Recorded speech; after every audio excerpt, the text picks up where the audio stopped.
Mr. Money, will you please escort Mr. Washington off the court? Take him down the block. And if this dreadlock bumper ass even blinks wrong, you lullaby his ass. You just robbed a house. You have all this great stuff that now belongs to you, but you got this annoying pang of guilt nagging at you. Well, worry no more, because your friends at Cell Block Greeting Cards have the answer for you. Introducing our new line of petty crime thank you cards. Before you smash and grab one of our cards and leave it behind on your next heist. Choose from any of these fine heartfelt cards like, thank you for the plasma TV. Or, thanks for the PlayStation, alcohol, and penny jar. And, don't use your toothbrush. Or limited time, introducing, I'm still in the house. And many more sentimental petty crime thank you cards. Available at any back alley, shadowy parking lot, or armchair.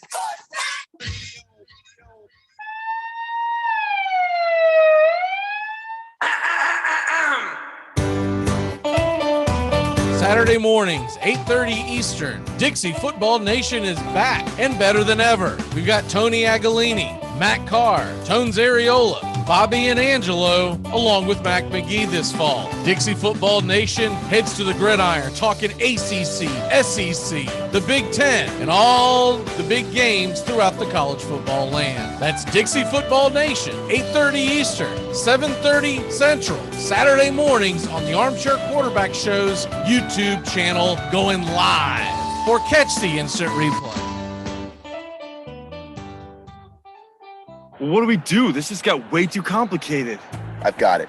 Here's what's going down. Corey, you talk to your team. You guys are going to decline that holding call. Done. Yo, wait, but hold on. Sean, once we break this huddle, you're going to get out there, do some crazy celebration. I'm talking some humpies. Whatever you got to do, you do it. Okay, I got you. I'm going to call unsportsmanlike conduct on the celebration, giving the Whites better field position after the kickoff. Coach, I need you to talk to your team about letting them run that kickoff back. Why would I do that? Think about it. Defense, special teams, it's all one. You let them run that kickback, both your defenses get 6 points. Nice. Okay, everyone good here? Yeah. Nope. Once again, my kicker is getting no love. Oh, shut up, Bill. Your team is in first place. Plus, you're about to get extra point for the PAT. Yeah, don't be greedy, Bill. Stop being greedy, Bill. Bill. Fine. Bill? Yeah, Bill. I said fine. Bill. Bill. Yeah, Bill. You, Bill. All right, let's do this. Get out there. Wait a minute. Trayshawn comes in with a very delayed celebration here. Oh, wow. I'm pretty sure that's going to be a... Yeah, there it is. Another... Armchair.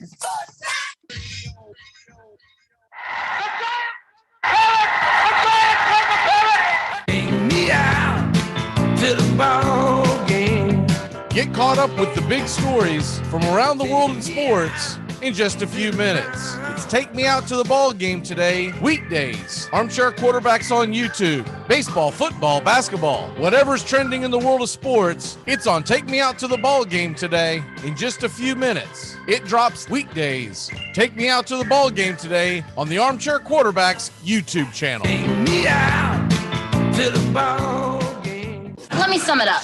Twitter is stupid, and Instagram is Twitter for people who can't read. Ready to go? All set. I can't believe we're going dancing. You don't go that often? No, because it's so stupid. Shall we? It's important to remember the value of taking time for ourselves, to do the things that help us grow and explore, like learning something new. And now with the Great Courses Plus, it's never been easier to experience the joys of learning. The Great Courses Plus offers thousands of streaming videos that cover hundreds of fascinating topics, from World War II to choosing the perfect wine. You can even take a course on the U.S. government or dealing with stress and anxiety. And because the Great Courses Plus partners with world-class professors and experts, you're always receiving thoroughly vetted, high-quality content from every lecture. Plus, you can watch or listen anytime, anywhere with the Great Courses Plus app. So take a little time for you. Sign up for the Great Courses Plus today for a free month of unlimited access. Visit thegreatcoursesplus.com/radio to get started. That's thegreatcoursesplus.com/radio. My favorite comedians, I'm excited to talk to you. Well, I'm excited. Wizard versus nerd. I'll strike you down with my spell. No, science is the answer. Take me out to the ball game. Get caught up with the big stories from around the world in sports in just a few minutes. It's Take Me Out to the Ball Game today, weekdays. Armchair Quarterbacks on YouTube. Baseball, football, basketball, whatever's trending in the world of sports, it's on Take Me Out to the Ball Game today in just a few minutes. It drops weekdays. Take Me Out to the Ball Game today on the Armchair Quarterbacks YouTube channel. Take me out to the ball game. ACC football covered like no other here on the Armchair Quarterbacks. And backpedaling, Lawrence flips it open, wide open. Justin Ross off and running. The Alabama native wins the foot race, and Clemson strengthens its grip on this championship game. Wow, gut punch by Clemson right there. Akers for three. Cam Akers in the clear. Foot race. And they finally spin him down at the 5. The electric play the nose needed. He wants another deep shot. Drops it in. He pitches to Cersei. Cersei launches into the end zone. And the Yellow Jackets score again. Armchair Quarterback Radio is ACC country.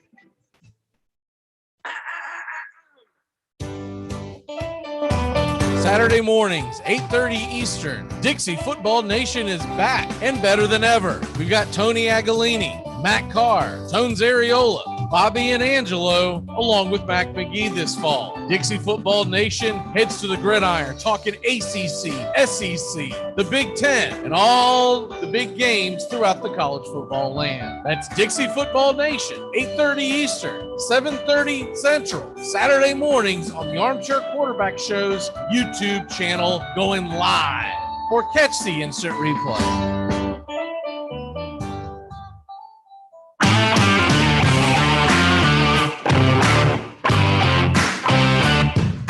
Get your Sunday football morning started off right with the Handicappers on Armchair Quarterbacks YouTube, 10 a.m. Eastern to noon Eastern. Your Sunday morning kickoff show where we tackle your NFL lines out in the desert, a 61.2% win rate over the last 6 years. Against the spread, over, under, money line, you name it. And we dive into the world of fantasy football year long and your DFS payouts. The only true Southern football kickoff show that talks the spreads in Vegas, your DFS and fantasy in your year-long quest to win that fantasy football championship. Only on the Armchair Quarterbacks YouTube channel. It's the Handicappers on Armchair Quarterbacks YouTube, 10 a.m. Eastern to noon Eastern. Sundays, all NFL season long. Time I'm gonna kick that football clear to the moon. The Armchair Quarterbacks on YouTube Live. We're covering the NHL all the way through the Stanley Cup playoffs. Subscribe and like us today. Your first choice for sports talk live from the First Coast.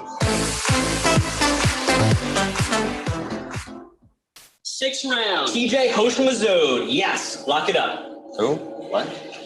TJ, how's vanilla? All right. TJ, who's your mama? You mean TJ Hushmanzada from the Bengals? Put him on the board. House Mazzoli. Got it. Championship. Make sure to join the Armchair Quarterbacks right here. We'll answer all your questions, pickups, trades, you name it. You want to win your league? Then listen to the Armchair Quarterbacks. It's fantasy football time.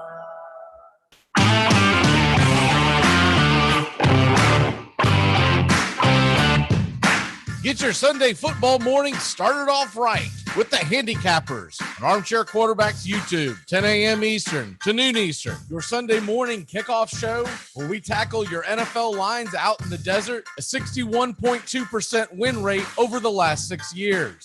Against the spread, over, under, money line, you name it. And we dive into the world of fantasy football year long and your DFS payouts. The only true Southern football kickoff show that talks the spreads in Vegas, your DFS and fantasy in your year-long quest to win that fantasy football championship. Only on the Armchair Quarterbacks YouTube channel. It's the Handicappers on Armchair Quarterbacks YouTube, 10 a.m. Eastern to noon Eastern. Sundays, all NFL season long.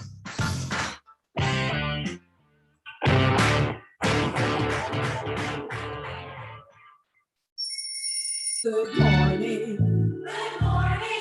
Wake up, y'all. It's time to get up with the Armchair Quarterbacks. The world of sports is changing every morning. So wake up, y'all, with the Armchair Quarterback Radio Show. I should have gone to law school or high school. Saturday mornings, 8:30 Eastern. Dixie Football Nation is back and better than ever. We've got Tony Agolini, Matt Carr, Tones Areola, Bobby and Angelo, along with Mac McGee this fall. Dixie Football Nation heads to the gridiron, talking ACC, SEC, the Big Ten, and all the big games throughout the college football land. That's Dixie Football Nation, 8:30 Eastern, 7:30 Central, Saturday mornings on the Armchair Quarterback Show's YouTube channel, going live. Or catch the instant replay. It all starts with just one thing. When recycling, rinse out jars and cans, and avoid recycling waxed paper or paper soiled with food. This will reduce recycling contamination. Find tips and more at onethingus.com. What's your one thing? They're bringing me back. What about your fact-checking job? Oh, here's the fact. I'm the Wiz.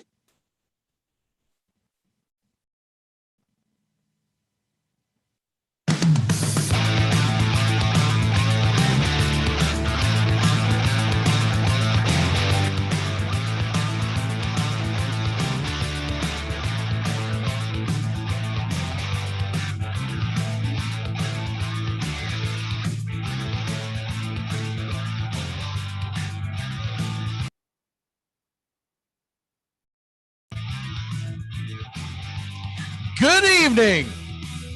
Welcome to Monday Night Football. I'm Mac McGee alongside Stephen Trosh. Excuse me. Stephen, how are you this fine evening as we're getting ready for kickoff between the Lions and Packers at Lambeau Field? I'm doing fantastic. Getting ready to close out week 2. We had a great slate of games yesterday. I mean, like especially after last week, Aaron Rodgers is gonna come out mad, and I think he's gonna look to put on a show tonight. I can't agree with you more. We just had the kickoff and it went sailing into the end zone, so we did not have a return. And the Detroit Lions, who are an 11.5 point underdog at last look before kickoff, they are in Lambeau Field looking for their first W along with the Green Bay Packers. So if you're listening at home, we are watching this on the Plus app. So that's how you can get caught up to where are these guys at? I'm on cable. I'm in front of them. I'm on this. I'm behind them. That's what we're watching this off of. Okay, let's go ahead and get into it. And it's the first play of the game. And Williams goes off the right side for a gain of about 2. Steven, your other device is paused. Please turn it on. Okay. Detroit Lions. If you can hear me, Steven. Steven, are you there? Yep, I'm here. Okay. All right, there you go. Got to be able to see my co-host, so we're not talking over each other. So there you go. Detroit Lions, 2nd and 9. We got a little bumpy start, but we'll get in the groove here. Pass out wide to the left, going out of bounds, and it is off to number 11. It's funny. I'm so used to memorizing the numbers from last year, which was Marvin Jones Jr., but that is Khalif Raymond, and he gets a gain of about 8. It'll be 3rd and 1. What are you seeing here? Well, I mean, like the first thing that stuck out to me is Jamal Williams opened the game, so a lot of people been keeping an eye on that backfield, trying to see what the role for DeAndre Swift's going to be. So I mean, so far 2 snaps for Jamal Williams. I'm expecting Swift to be in here on 3rd down as the pass catching back. Actually, no, it's Jamal Williams again here. I kind of expected them to lean into Williams since it's his old team, right? Okay, ball snapped. Goff drops back to pass. He throws it deep down the sidelines, and it is complete down to the 20-yard line. Hauled in by, it was a wow. Hauled in by Quintez Cephas, and it is a 1st down inside the red zone for the Detroit Lions. No, hot start for Detroit so far. Great pass by Goff there. Cephas getting looks like it was kind of an improvised there. He was running a little crossing route, gave up on it, and then saw the outside open. Great pass by Goff, sets him up in the red zone. So let's see if they can convert here. 1st and 10 on the Green Bay, we'll call it the 18-yard line with about 12:58 left here in the first quarter. And they actually marked it right at the 20. So a fake handoff into the flat, and they find it looks like that's Hawkinson. He's upended, misses out the first down by about a yard. So Hawkinson gets about a 9-yard gain. I'm going up against him in fantasy in a couple of leagues where I need him to not do well, and I just know I'm doomed. Yeah, no, I mean, especially with Tyrell Williams out today, like this offense is going to run through Hawkinson, and I mean, it's going to be like Darren Waller last week. Like we could probably see 15 targets out of him. Detroit set up at 2nd and 1 at the 11-yard line of Green Bay in the red zone this quick. As welcome to the broadcast here as we are looking live into Lambeau Field, and it looks like that is Williams again. He powers ahead to about the 6-yard line, gets the first down, and Detroit Lions are in business. Yeah, and I mean, like if you're a Packers fan, this is not the start you wanted to see. They are just getting shredded by Detroit. Absolutely. Detroit is now 1st and goal at about the 6-yard line, and Williams is coming out probably from exhaustion. He's already had about 3 or 4 attempts and touches already as Swift is in the backfield. So they line up in an offset to the left side, and Goff under center, reading the defense. He's going to hand it off to Swift, and Swift gets stifled, gets about a yard to just inside the 6-yard line, and it'll be 2nd and goal. Yeah, just the blocking broke down there. There was nowhere for him to go. Looking at this game, this is such a huge game for Green Bay, right? It's a home game. It's a division game after they got pounded last week. Oh no, I mean, like that, and just like most teams in the NFL, this is their first game with fans in over a year, and like that Lambeau environment's one of the best in the NFL. So getting those fans back is huge for them. Absolutely. We got 2nd and goal at just outside the 5-yard line. Goff in the shotgun set, drops back. He's looking into the end zone. He's got plenty of time. Fires over to the left-hand side. It looks like the feet are in. Are they? It is. It is a touchdown. And that is safest for the Detroit Lions. And Goff already has a touchdown if you've got him on your fantasy team, which some people did have to stream. Yeah, no, I mean, that is the best start Detroit could have ever asked for. And I mean, people who bet the over on this game are liking this. The game total actually started out around 50 points, and very quickly, the public liked the under, and the point total went down to 48. So I think it closed around 48.5, 49. So no, this is a great start all around for everyone but Packers fans. Did you take any action on this game? Only one. I didn't take much. I did Packers with a teaser at -5.5, and then I did the over at 43, and then I think I did the over on this game at 49. And the ball is through the uprights. It is good. We got a 7-0 game. We're going to take a really quick break. When we come back, the Packers, it's their turn. It's time a little Aaron Rodgers. You're listening to the Armchair Quarterbacks, Packers and Lions from Lambeau Field. Mr. Money, will you please escort Mr. Washington off the court? Take him down the block. And if this dreadlock bumper ass even blinks wrong, you lullaby his ass. Armchair Quarterbacks on YouTube Live. We're talking SEC and ACC, college baseball, and college softball, all the way through spring and summer until we have a champion. Subscribe and like us today. Your first choice for sports talk live from the First Coast.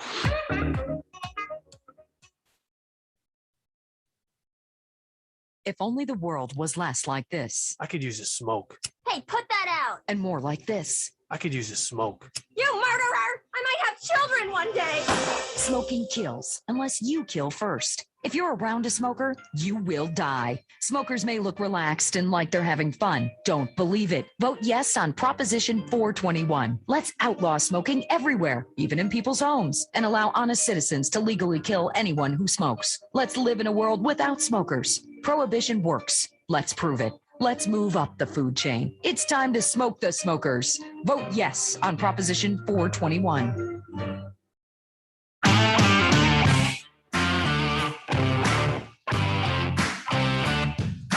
You Get your Sunday football morning started off right with the Handicappers, an Armchair Quarterbacks YouTube, 10 a.m. Eastern to noon Eastern. Your Sunday morning kickoff show where we tackle your NFL lines out in the desert, a 61.2% win rate over the last 6 years. Against the spread, over, under, money line, you name it. We dive into the world of fantasy football year-long in your DFS payout.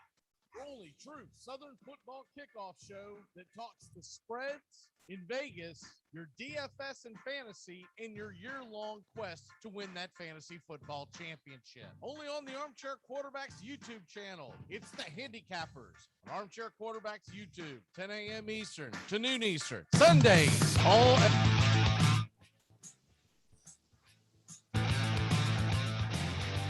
All right, we are back here. 10:36 left in the first quarter, and the Lions, if you're just joining us, are already up 7-0 as they took the ball the length of the field. Mac McGee and Stephen Troche here on the call, and we could be in for one heck of a shootout. I think this should be a lot of fun.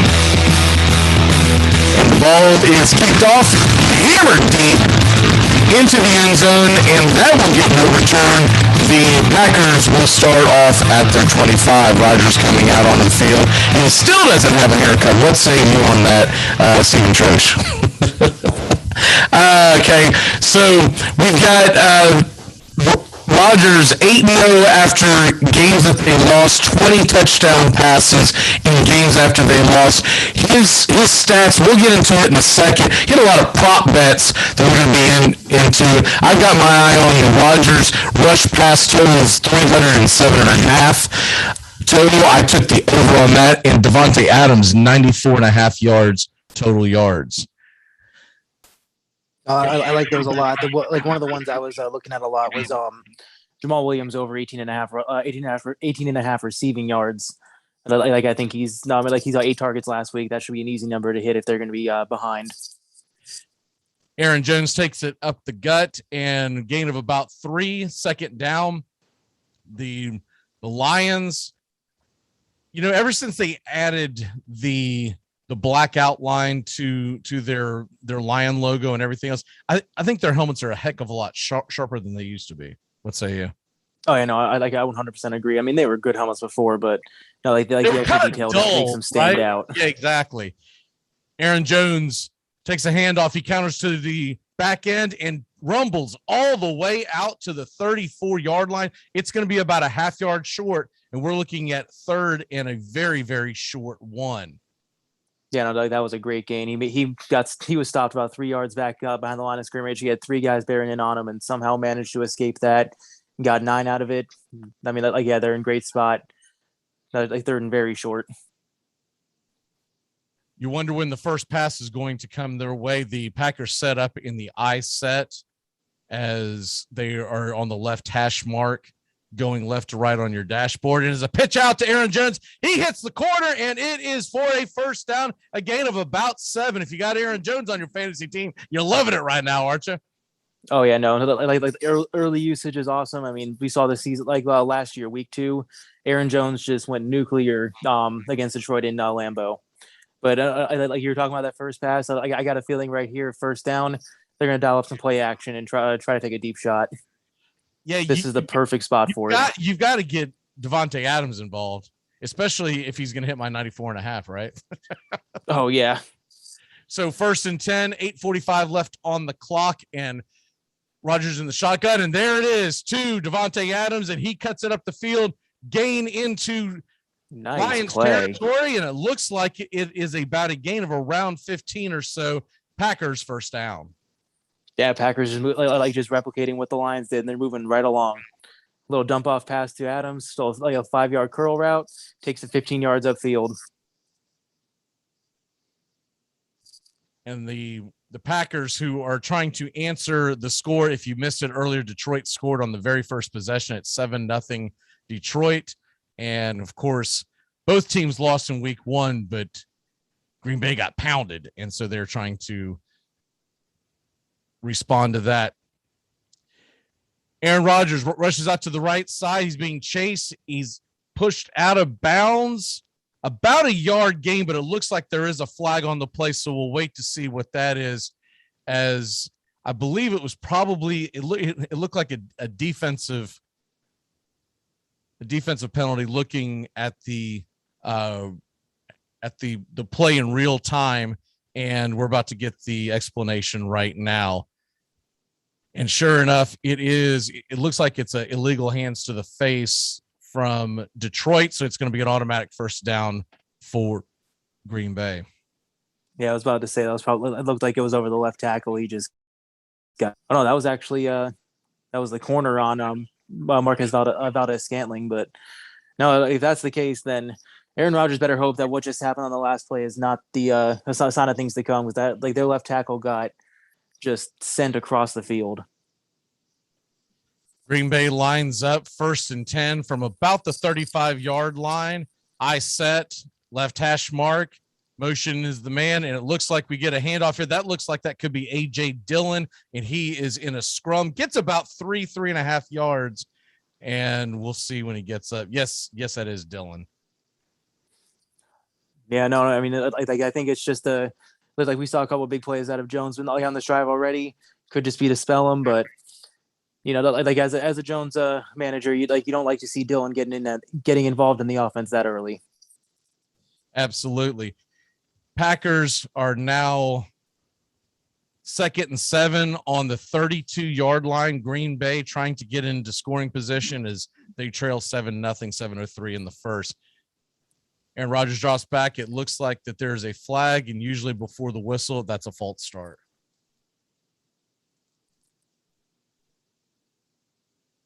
Looks like that's exactly what we got here. So it'll be first down. We'll replay the down. Just got to add 5 yards to it. We're also going to try to keep you up to date. I've got scoreboards up to keep you up to date in a really hectic baseball in the last 2 weeks. It should be a lot of fun, as there's a lot of games going on with that as well. All right. The Packers have the ball. It is 2nd and 12 on the Detroit 33-yard line, and Rodgers is in the shotgun. They send Aaron Jones in motion. They drop it down to the tight end. Looks like that's Tunyon. He's up the gut. He rumbles all the way to the 17-yard line. Green Bay with a first down. Yeah, no, I mean, they're moving it once again. Great play. They get Jones in motion. They get some space for Tunyon. Yeah, he takes it upfield. No one can stop him. He just barrels right over the safety. I got a red zone opportunity here for Rodgers and company. Let's see if they can convert. All right, here we go. The Packers, Lions lead 7-0, and in 5:58 left to go in the first half. Hands the ball up the middle to Aaron Jones. Aaron Jones fights for more yardage, and he gets hit, and he ends up yards after contact, gets all the way down to the 10-yard line. It looks like it's going to be about 2nd and a very short one. Yeah, no, this is exactly what you want to see. Aaron Jones so far cannot be stopped on this drive. So what? He's got to be over close to 30 yards now just on one drive alone. I think the over-under on his rushing total was 72.5 yards. So, yeah, you got to love to see that. Almost halfway there.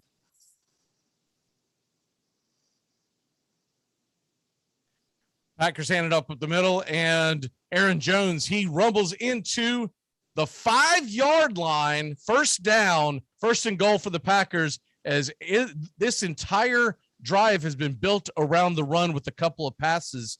So Green Bay trying to set the tone on the ground early.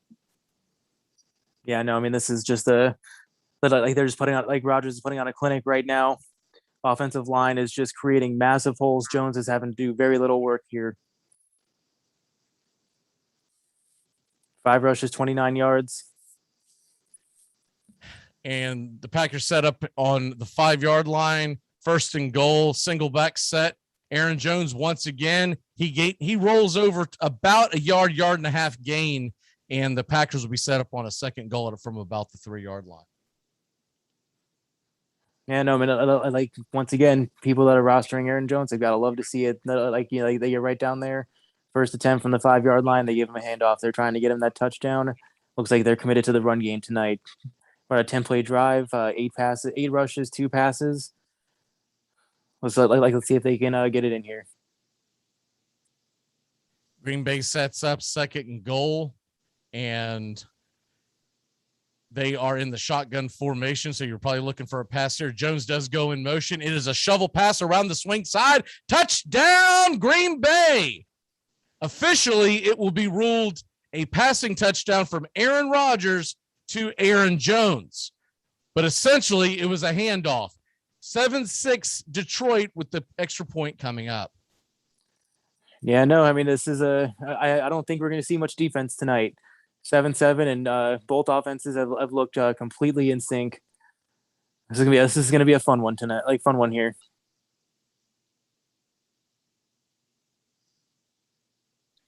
Green Bay setting up for extra point here as Mason Crosby hits it, and it is through the uprights with ease. Green Bay 7, Detroit 7, and we head to break as we could be in the middle of one heck of a shootout here at Lambeau Field.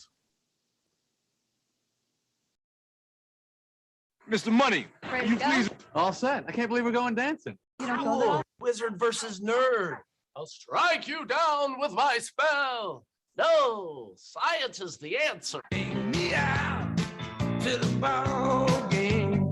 Get caught up with the big stories from around the world in sports in just a few minutes. It's Take Me Out to the Ball Game today, weekdays. Armchair Quarterbacks on YouTube. Baseball, football, basketball, whatever's trending in the world of sports, it's on Take Me Out to the Ball Game today in just a few minutes. It drops weekdays. Take Me Out to the Ball Game today on the Armchair Quarterbacks YouTube channel. Take me out to the ball game. ACC football covered like no other here on the Armchair Quarterbacks. And backpedaling, Lawrence flips it open, wide open. Justin Ross off and running. The Alabama native wins the foot race. And Clemson strengthens its grip on this championship game. Wow, gut punch by Clemson right there. Akers for 3. Cam Akers in the clear. Foot race. And they finally spin him down at the 5. The electric play the nose needed. He wants another deep shot. Drops it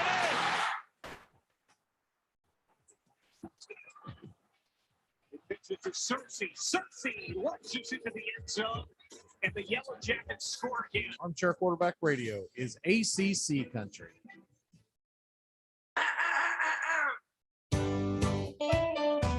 Saturday mornings, 8:30 Eastern. Dixie Football Nation is back and better than ever. We've got Tony Agolini, Matt Carr, Tones Ariola, Bobby and Angelo, along with Mac McGee this fall. Dixie Football Nation heads to the gridiron, talking ACC, SEC, the Big Ten, and all the big games throughout the college football land. That's Dixie Football Nation, 8:30 Eastern, 7:30 Central, Saturday mornings on the Armchair Quarterback Show's YouTube channel, going live, or catch the instant replay.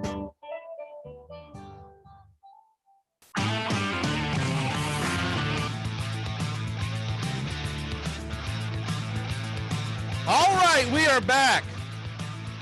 Packers and Lions already tied at 7 apiece. So if you took the over, you're liking your chances, aren't you, Steven, as we get set for the kickoff. 3:45 left at 7-7, Green Bay versus Detroit. And once again, no return. They're showing the replay right here, the touchdown. One thing that's kind of interesting that I kind of hope to see more of is that they use a two running back set there. AJ Dillon was lined up next to Aaron Rodgers, and Aaron Jones came across the formation from the slot. Very interesting package, and I'd like to see him use that more. I agree. So here we go. It is 1st and 10 from the 25. Detroit has the ball, and in motion off to the right-hand side. Goff looks to down the middle, and it is complete.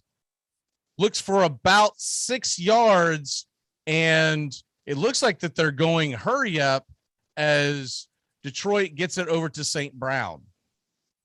Yeah, I mean, like that's fourth different receiver now. He's like they're getting Goff. Goff is doing a good job spreading the ball around and getting everyone involved. You got to love that if you're a fantasy player, right? No, if you're rostering Goff, it doesn't matter. But if you have anybody that's catching passes from him, then not the best scenario. Right. Plus you're waiting to see who's going to emerge as their number one. Handoff, draw play up the gut, and it looks like it's a first down, gain of about 9. And is that Swift, number 32? Yep, DeAndre Swift. So maybe they'll get him going. Yeah, very good run. But I mean, he had all the space in the world. Word is a wide open in the lane. Pass thrown to the outside, just about a 3-yard gain. Hawkinson with the catch, and he is chased out of bounds. It ends up being 4, so we'll call it 2nd and 6 with about 2:42 left here in the first quarter. Yeah, I mean, I was a little bit bearish on TJ Hawkinson coming into the season, but if anything, like if last week was a sign of like if anything to come, he's in for a big year. Detroit sets up in the shotgun. Swift is in the backfield. Swift gets the handoff, and he's off right side after a counter move, and he is about a half yard short of the first down. 2 good carries, 9 yards and 7 yards there. I mean, like there were some injury concerns with him coming into the season. Part of the reason they brought in Jamal Williams. They want to keep him healthy. Like you gotta love to see that right there. 2 great runs. By the way, looking around the sports world, the New York Yankees lead the Texas Rangers 4-0 in the 4th inning. All right, we're setting up here on 3rd and a very short one. It looks like Williams will be the running back of choice in the backfield, setting up on the offset I formation. The handoff is to Williams, and he pushes his way through the hole for a first down. Yeah, no, I mean he's going to be their short yardage back. I mean it looks like they're both Swift and Williams are both going to have fantasy value this season. And I mean it's just there is not much going on that offense outside of Hawkinson and the 2 of them, but he's been a fun player to watch throughout his career. He's just a great energy, a great like he really is always trying hard. And all right. Yeah. We got about a minute left here in the first quarter, and Detroit ends up getting a penalty before they can get the ball off. It looks like it was probably a false start. Most likely, it appears it is on Hawkinson, but we'll see what the call is. Yep, false start on Hawkinson. It's going to send him back another 5 yards. So it'll be 1st and 15 with about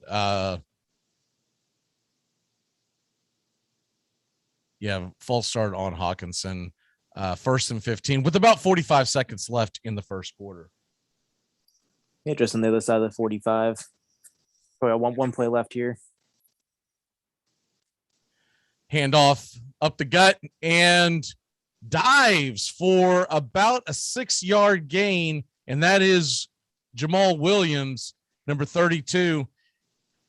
There is a flag on the play again, though, so we'll see if any of this counted. Referee is stepping up right now, and it is going to be a holding call on Detroit, and that is just a killer. Yeah, that's 1st and 25 now. Going to put them back to their own 35-yard line. That's not ideal. It's the rookie Sewell out of Oregon.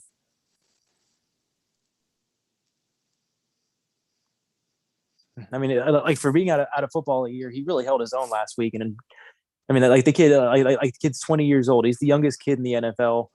Like to be able to come in after not playing college football for a year and jump right to the NFL. We got a 1st and 25, 9 seconds left in the first quarter. Goff drops back to pass, catches the man underneath. 87's got the ball, and he gets stopped right about the 39-yard line. That's going to do it for the first quarter. So it'll be 3rd down and long when the Lions get the ball back, and we will be back here in just a few minutes on the Armchair Quarterbacks and Colorcast Network. Keep it locked in here. We will be back in just a flash. You say your name right now. Denise, D-Nice. That's better. Thank you. Okay. I've noticed that Antonio Brown has found yet another sucker to take him on. God knows we've already done Pittsburgh's dirty laundry. I'm curious about one thing. Do you think that he'd be welcomed back as easily in the league if he were going back to Bill Belichick and the Patriots? In other words, you think that he'd be welcome back if he were going to make New England a better team, or if he's going back to Tom Brady? Armchair. We are the Armchair Quarterback Show, your first choice for sports talk live from the first coach. Well, what do we do? This just got way too complicated. I've got it. Here's what's going down. Corey, you talk to your team. You guys are going to decline that holding call. Done. Yo, wait, but then... Hold on. Trayshawn, once we break this huddle, you're going to get out there, do some crazy celebration. I'm talking some humpies. Whatever you got to do, you do it.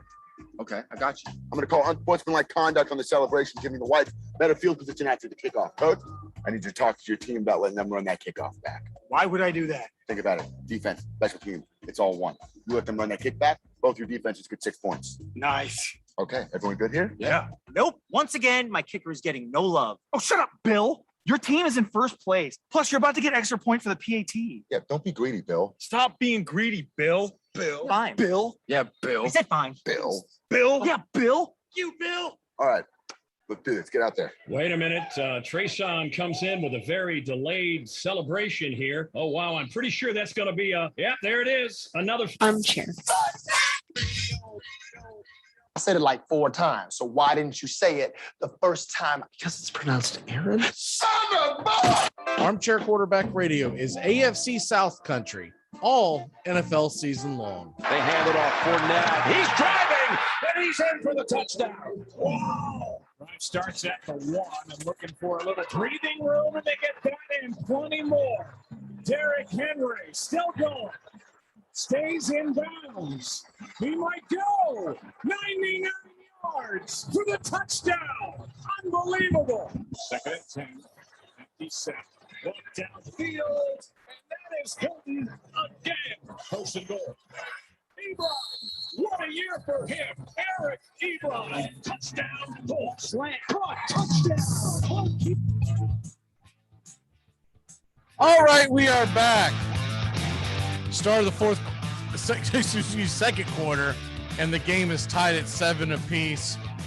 It will be a long 2nd and 20, and the Lions set up in rubber out eye. He swings over to the left-hand side. It looks like that is DeAndre Swift with the catch, and he motors on for about 13-yard gain. Welcome back here to the broadcast. Stephen Church and Mac McGee bringing you Lions and Packers from Lambeau Field. And Jared Goff already 8 of 8 for 94 yards and a touchdown. It'll be 3rd and 9. Yeah, I mean, he's been clinical tonight, and he's been spreading it all over the field. I think Swift now is the fifth Detroit player to have a catch. I felt like that was kind of a bad spot. I felt like that they actually should have had another yard or two, but it is what it is. It's 3rd and 9. They're set up in the shotgun, and Goff drops back. He's wheeling around. Ooh, he's in trouble, and he gets hammered onto his back. He does get the ball away. It looks like that his arm was going forward, but the referees are calling it a fumble. We'll see what happens with this. Yeah, I mean that looked like a tug rule to me. And I mean, I was just about to say he's lucky that pass wasn't picked, but I mean his arm was definitely well. We'll see it on the replay. I could be wrong, but that looks like a terrible call. See, they're showing him roll back, and he went to his right. Oh, his arm was definitely going forward. What in the world was that about? Yeah, no, like that's getting reversed. I mean, if anything, that should be an intentional grounding. I mean, he was 15 yards behind the line of scrimmage, and it went like 3 feet. Well, I think he gets bailed out because when his arm gets hit, then you can't project where the ball was going to go, right? But yeah, for them to call that a fumble, that is just dumbfounding. That's goofy as hell is what it is. We are, by the way, watching this on the App Plus. So if you're wondering where to watch to stream to watch it real time with us, that's where we're watching it at. Actually, it looks like they reversed the call to incomplete. Yeah, you absolutely have to. So it's going to be 4th and 9, 14-12, and they're going to have to turn the ball over to Brady and company unless they do something wild and go for it here at midfield. 14-12 left on the clock, 7-7. We've got a tie, and we've got the Packers versus the Lions here on Monday Night Football. Oh, they did call intentional grounding on that. That's insane because if you look at the replay, he's definitely trying to get it to the other receiver who is well past the line. I know the ball didn't make it past the line, but as he's rolling out here and we're watching it, if he's able to chuck it where's he wanting to chuck it to, there's two receivers that are well past the line of scrimmage. So, yeah, but I mean, it's an iffy call. I mean, I can see it. I mean, I think it's like a terrible both call, to be honest with you. Well, I mean, I'm not going to call any on that side of the field. I think it's an awful call, right? And I don't have any bone in. Look, I'm not a Lions fan, I'm not a Packers fan, but that's just a terrible call. That's going to have Campbell bite kneecaps by halftime. Man, if I'm him, I'm just happy I didn't have to use a challenge to get that fumble overruled. Yeah, I don't think it hurts you that much because unless you were going to pull a fake punt, you're still set in pretty good position to be able to punt it pretty deep. So it doesn't hurt you that much, but it's got to be, instead of punting from about midfield, they're going to be punting from their 32. I mean, like that's a 20-yard difference. I mean, that's the difference between a sky-high punt where you can get your punt, like there's no chance of a return, to where like you have to actually get a really good kick and make sure your punt coverage can get down there in time. Absolutely. All right, so the punt is going deep, and it is caught at around the 17-yard line, and he is corralled by the Detroit Lions special teams. The Green Bay Packers will set up shop at about the 15-yard line. We'll take that quick break along with everyone else. You're listening to Monday Night Football here on the Armchair Quarterbacks.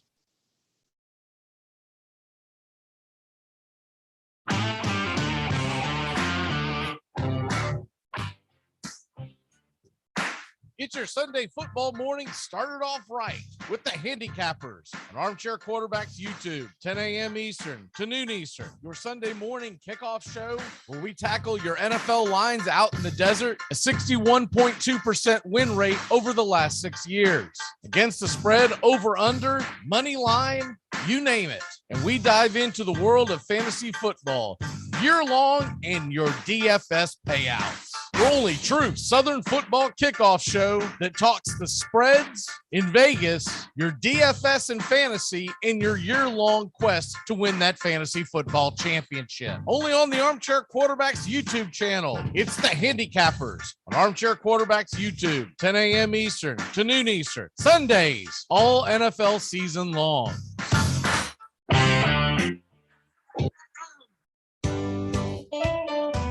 Saturday mornings, 8:30 Eastern. Dixie Football Nation is back and better than ever. We've got Tony Agolini, Matt Carr, Tones Areola, Bobby and Angelo, along with Mac McGee this fall. Dixie Football Nation heads to the gridiron, talking ACC, SEC, the Big Ten, and all the big games throughout the college football land. That's Dixie Football Nation, 8:30 Eastern, 7:30 Central, Saturday mornings on the Armchair Quarterback Show's YouTube channel, going live. Or catch the instant replay.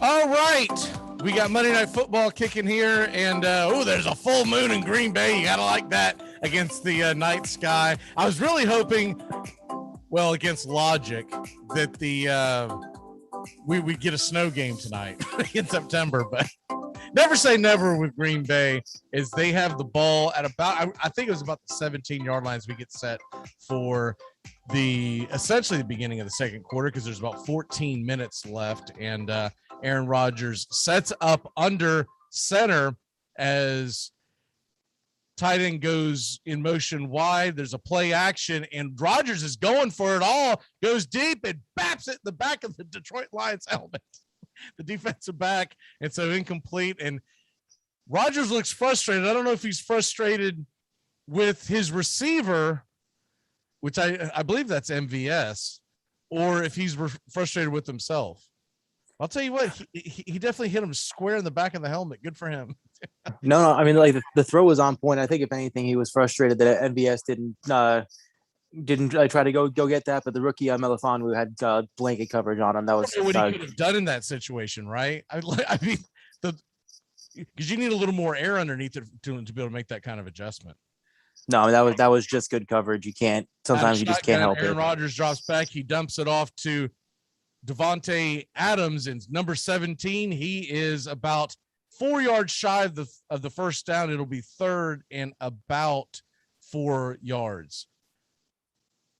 13:38 left here on the clock in Detroit versus Green Bay at Lambeau Field. And with about they're calling it a 3rd and 5, so fair enough. 3rd and 5, Aaron Rodgers is set up in the shotgun formation. It looks like that's Dillon with him in the backfield, and the Lions are set. Looks like they're coming with the blitz at pre-snap. About 6 guys crowding the front, and here come the Lions. It's just 4, but they do wrap around. They get him. Wow, sacked. Aaron Rodgers is dropped, and it'll be 4th down, and the Green Bay punt team will start heading to the field. What did you see there, Steven? Yeah, Rodgers thought the blitz was coming the whole way. Lazard was coming across, really on a shallow crosser, and just the two linebackers dropped back in zone, and there was just nothing there. It's a coverage sack. Green Bay is setting up at the punt team right now, and the punter's feet are actually on his own goal line. Here comes the snap, and the snap is good. The punt gets away, and he booms one down to the Detroit 40-yard line, where they will set up shop here with about 12:21. Not a lot of time has escaped the clock here in the second quarter. As we're rolling on Monday night, we'll be back in a flash. Keep it locked in here to Monday Night Football with the Armchair Quarterbacks. Cool. Wizard versus nerd. I'll strike you down with my spell. No, science is the answer. Bring me out to the ball game. Get caught up with the big stories from around the world in sports in just a few minutes. It's Take Me Out to the Ball Game today, weekdays. Armchair Quarterbacks on YouTube. Baseball, football, basketball, whatever's trending in the world of sports, it's on Take Me Out to the Ball Game today in just a few minutes. It drops weekdays. Take Me Out to the Ball Game today on the Armchair Quarterbacks YouTube channel. Take me out to the ball game. ACC football covered like no other here on the Armchair Quarterbacks. And backpedaling, Lawrence flips it open, wide open. Justin Ross off and running.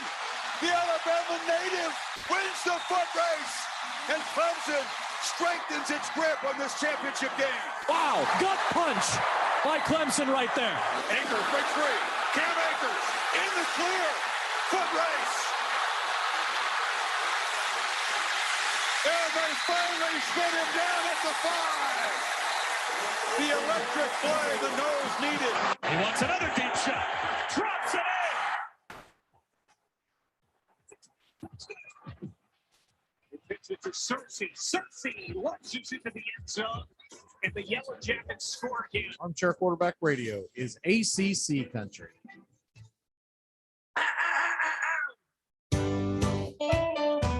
Saturday mornings, 8:30 Eastern. Dixie Football Nation is back and better than ever. We've got Tony Agolini, Matt Carr, Tones Areola, Bobby and Angelo, along with Mac McGee this fall. Dixie Football Nation heads to the gridiron, talking ACC, SEC, the Big Ten, and all the big games throughout the college football land. That's Dixie Football Nation, 8:30 Eastern, 7:30 Central, Saturday mornings on the Armchair Quarterback Show's YouTube channel, going live. Or catch the instant replay.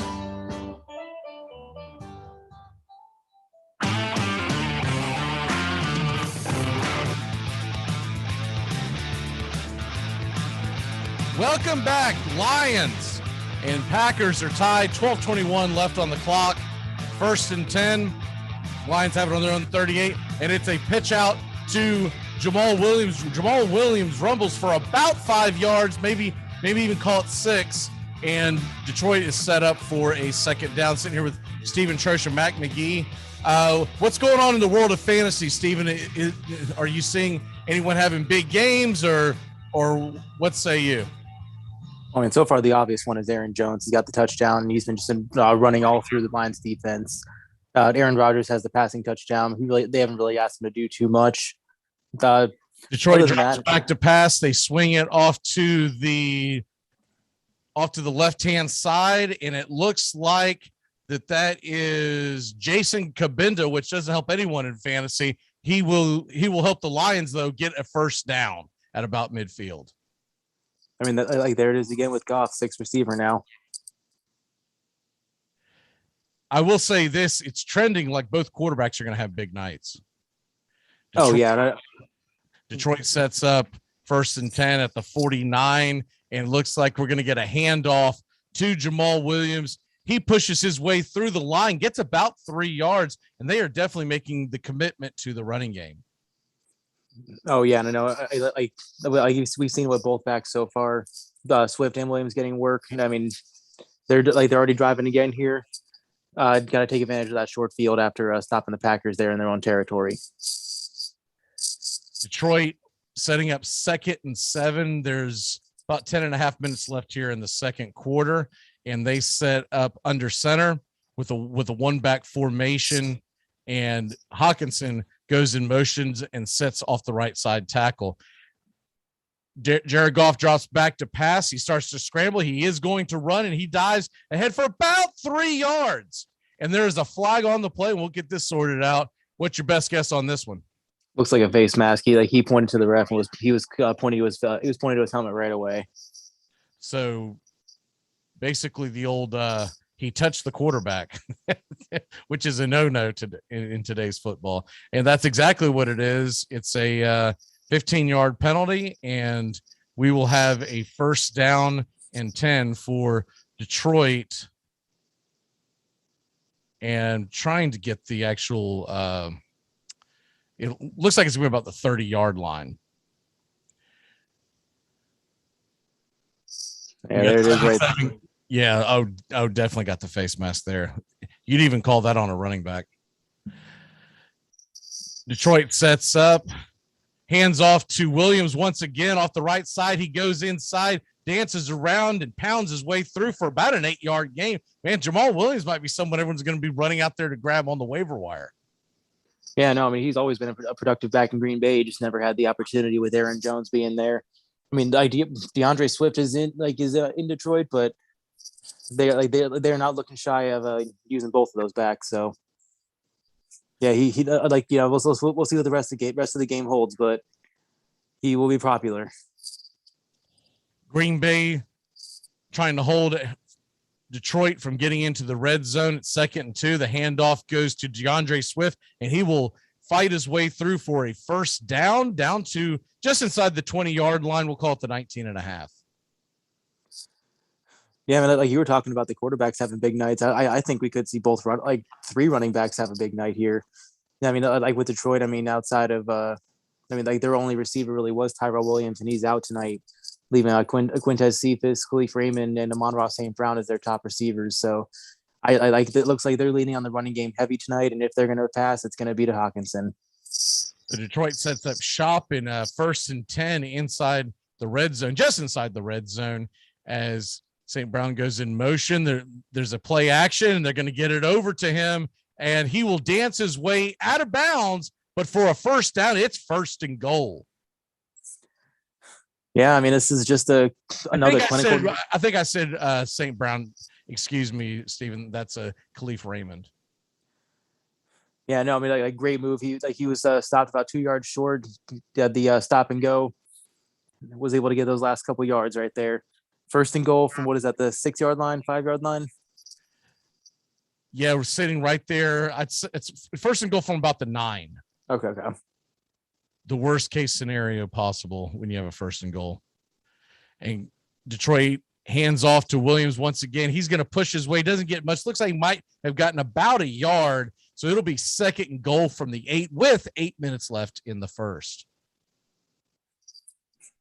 Yeah, no, I mean, this is just coming into the year. I can't say many people were high on this Detroit offense, but if you count the last 2 minutes of that game in San Fran and so for what we've seen so far tonight, Detroit fans may be in for a good season. I mean, not winning anything, but the team looks pretty competent so far. Second and goal from about the 8-yard line. Goff is in the shotgun with Williams in the backfield. He'll take the snap and he'll throw it into the end zone. Is it caught? It is caught. That is TJ Hawkinson, and he scores a touchdown, and that just sunk me in at least one fantasy football league. I mean, yeah, I mean, for you, that's not the best, but I didn't have a realistic chance of winning that one this week. It's one of those things that I have to hope that Hawkinson was going to slip on a bar of soap or something, getting ready for the game. So Detroit scores. They take the lead. It's 13-7, and they'll be setting up for the extra point. Looking at the replay, he didn't just get 2 feet in. He dragged that third foot for good measure. And the Lions are shocking Green Bay right now, 13-7. A little bit of panic in Green Bay, and the kick is good. It's through the upright. We'll head to break. We'll reset. In the Lions, 14-7. We should have one heck of a game. This is going to turn into a real barn burner. You're listening to Monday Night Football here with the Armchair Quarterbacks. Our fantasy cast, our fan cast. We'll be back in just a flash.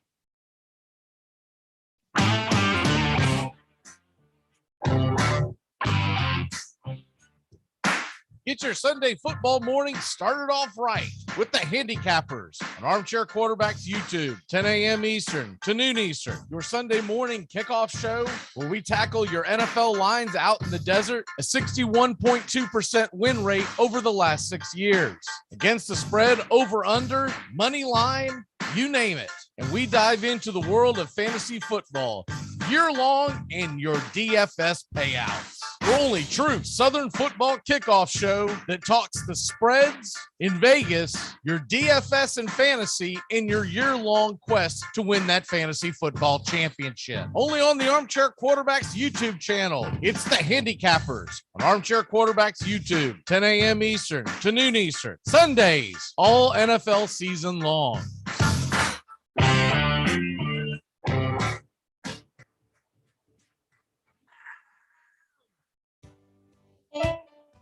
Saturday mornings, 8:30 Eastern. Dixie Football Nation is back and better than ever. We've got Tony Agolini, Matt Carr, Tones Ariola, Bobby and Angelo, along with Mac McGee this fall. Dixie Football Nation heads to the gridiron, talking ACC, SEC, the Big Ten, and all the big games throughout the college football land.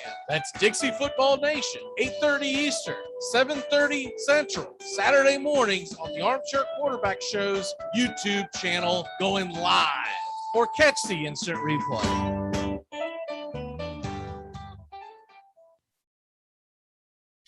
You're listening to CBS Sports Radio. We are all sports 24 hours a day, 7 days a week. Strong opinions and your phone calls. Expect it here. CBS Sports Radio.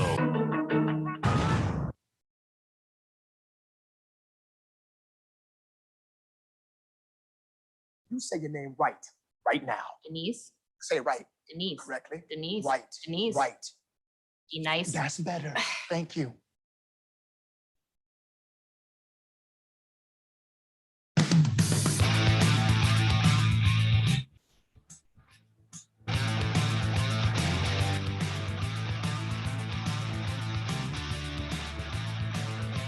And we are back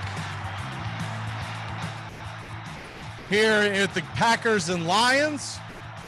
And the kickoff kick deep to Green Bay, and they run it up the sideline, up the right-hand side. And the Packers have one heck of a return. And it looks like they are going to be setting up at around. Did they get past midfield? No, I think it was close to the 35-40. That was a seventh round pick, seventh round running back there, Colin Hill. Great, hurdles the kicker at the end there. Fantastic return.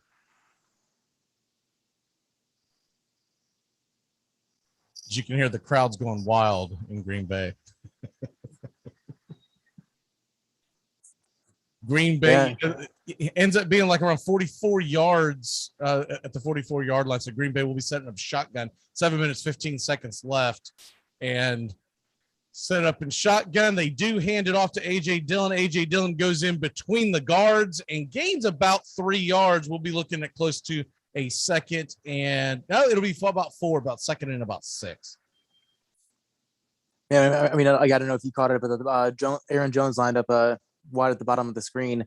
I don't know if that's just the lack of their receiving depth or just wanting to keep both backs on the field. But I've noticed a lot when A.J. Dillon's been on the field, Aaron Jones has not come off. Yeah, I have noticed that, and I do know that Dillon is the running back of choice when they run between the tackles. And it looks like Jones is back in the backfield, and as the Packers go in motion, they're setting offset, and it is a handoff up the middle to Jones. As soon as I say that, it's Jones a hand to in between the tackles, and he gets a first down for Green Bay. 6:22 left on the clock here in the second quarter, and Green Bay is driving. Yeah, I don't know what Vegas was thinking setting the over under at 49 points. I mean, we're at 21, 6 minutes left in the fourth, and Green Bay is already just chugging along on this drive. And you also have to look at, I would think you would have to look at the fact that if they do score, they're going to give enough time for Detroit to score again. So I think best case scenario, this thing ends up being around 30. The handoff on 1st and 10 is to Aaron Jones. He cracks off to the left side, gets a gain of about 6. He does get out of bounds, so that'll pause the clock here for a second. And Green Bay 2nd and 4 in Detroit territory. Man, I mean, Detroit is not like they are doing everything they can to stop Rodgers from beating them deep. They had both safeties lined up 20 yards off the line of scrimmage. They are just they seem content to let Aaron Jones and A.J. Dillon run all over them all day, but they're doing it. Yeah, there they go again. Safeties are just trying to stop anything downfield. 2nd and 4, Green Bay in the shotgun. Pass over to Davante Adams. Davante Adams rumbles past the yardstick and goes diving into first down territory. Green Bay, another first down, 5 minutes and 13 seconds left on the clock. Yeah, just another swing pass right there. This is Rodgers and Adams' bread and butter, just the short passes, and get enough of those that they'll bring those safeties in, and that's when you're going to see the deep bomb to Davante. 1st and 10, Packers at about the 32-yard line, and they are set up in the I formation as Green Bay has 2 receivers set to the left-hand side. It's a play action. They do dump it off to the tailback, Aaron Jones, and he is out of bounds, but not before he gets I thought he got a first down. It looks like they're going to mark him out about 1.5 yards short here and make it a second and very short. Yeah, I thought he got past that too. I guess they're just ruling he stepped out. Let's see the replay here. But no, yeah, Aaron Jones managers are loving this right now. He's getting insane volume, and every time he touches the ball, he's getting chunk gains. It doesn't look like that they're looking into it, so I guess it will be 2nd and 1. He stepped out. 21-yard line, and they set up single back, double tight end set. The ball is off to Aaron Jones again. He slices and dices his way off the right-hand side for a first down. 1st and 10, Green Bay at about the 18-yard line. I mean, they're chugging right along. They're 1 for 1 on their red zone trips. Let's see if they can get another one here. Once again, I find it interesting that they're going to score pretty quickly, and it's going to give Detroit a chance to score as well. So I'm with you on that over-under. That over-under could be dusted by the end of the third quarter. All right. We've got a 1st and 10 at officially the 18-yard line. 1 back set, 1 tight end, 2 wide, and the handoff again in the center. They have found something they like in the heart of the Detroit Lions defensive line, and they are going at it. Gain of about 3 yards. I mean, I wouldn't say it's necessarily something they found. It's just something that they've known. I mean, it's like I said earlier, they Aaron Jones absolutely torched this defense in Lambeau, and it looks like it's happening again. He's already at 60 all-purpose yards. He's got a touchdown. 2nd and 6 from about the 14-yard line. Green Bay trailing 14-7 with 2:52 left in the game. And we have a shotgun set. And Aaron Jones goes in motion behind Rodgers. He swings over to the left-hand side. He's going to get the swing pass. He catches it. He's inside the 10. Rumbles down 2. He dives. Just short. He's down just inside the 1-yard line. Fumbled the ball, but it looked like the fumble that he was down before the fumble. And so he did jump on the ball in the end zone, but I do believe he was down. So we're going to be looking at a very short 1st and goal. Yeah, I mean, especially after that rumble, like we could see AJ Dillon vulture here. It's 3 plays in a row to Aaron Jones. Green Bay. Well, they keep him in. Well, they originally set up in a single back under center, but now Aaron Rodgers sees something that he likes, and look at he's going shotgun. And I think LaFleur. No, it's a 2-minute warning. I thought LaFleur was going, knock this off, man. I got something called. We're gonna get. And Rodgers like, I haven't had a chance to do my double check yet, man. Yeah, like I was going the other way. Like I was thinking it was Campbell just being like, crap. No. All right, we're going to take a quick break. When we come back, the Packers are knocking on the door, trying to tie this sucker up here on the Armchair Quarterbacks Monday Night Football. You say your name right now. Denise. Nice. That's better.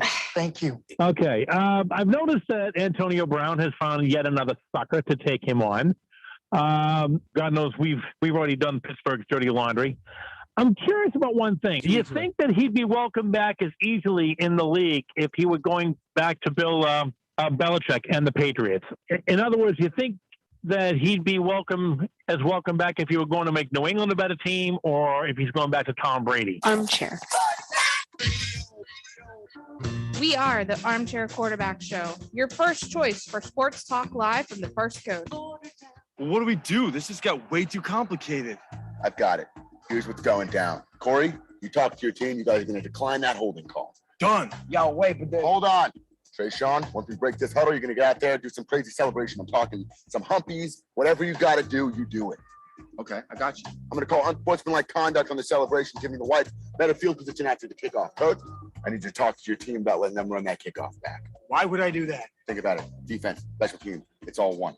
You let them run that kickback, both your defenses get 6 points. Nice. Okay, everyone good here? Yeah. Nope. Once again, my kicker is getting no love. Oh, shut up, Bill. Your team is in 1st place. Plus, you're about to get extra point for the PAT.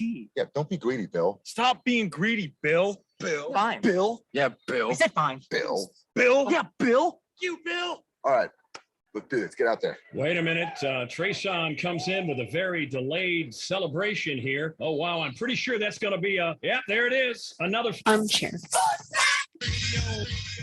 Said it like 40.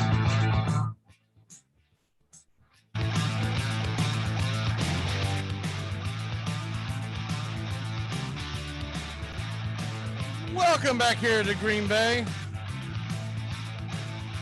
As we've got what's 1st and goal, 2 minutes left in the half, and you wonder if Aaron Rodgers and company talked about on the sidelines maybe eating into this clock a little bit. Of course, you're not going to purposely not score, but there's 2 minutes left. Detroit does have all their timeouts, and they're coming out of the huddle, and we'll see what they look at. It looks like they're going into some sort. Yep, they are going to go into a shotgun set, and that looks to be Aaron Jones to his right-hand side. As they set a man in motion, it looks like it could be a flood to the right side. They fake the handoff. Oh, he throws it just behind the intended receiver, MVS, and it's going to be 2nd goal. Yeah, I mean, like the play worked. He had him open. It's just he just couldn't get the throw there.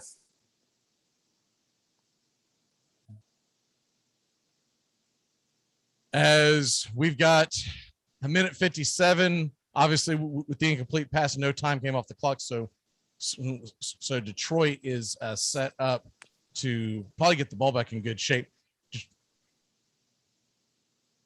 Green Bay comes out of the huddle. They set up on the left hash mark, and it's a play action.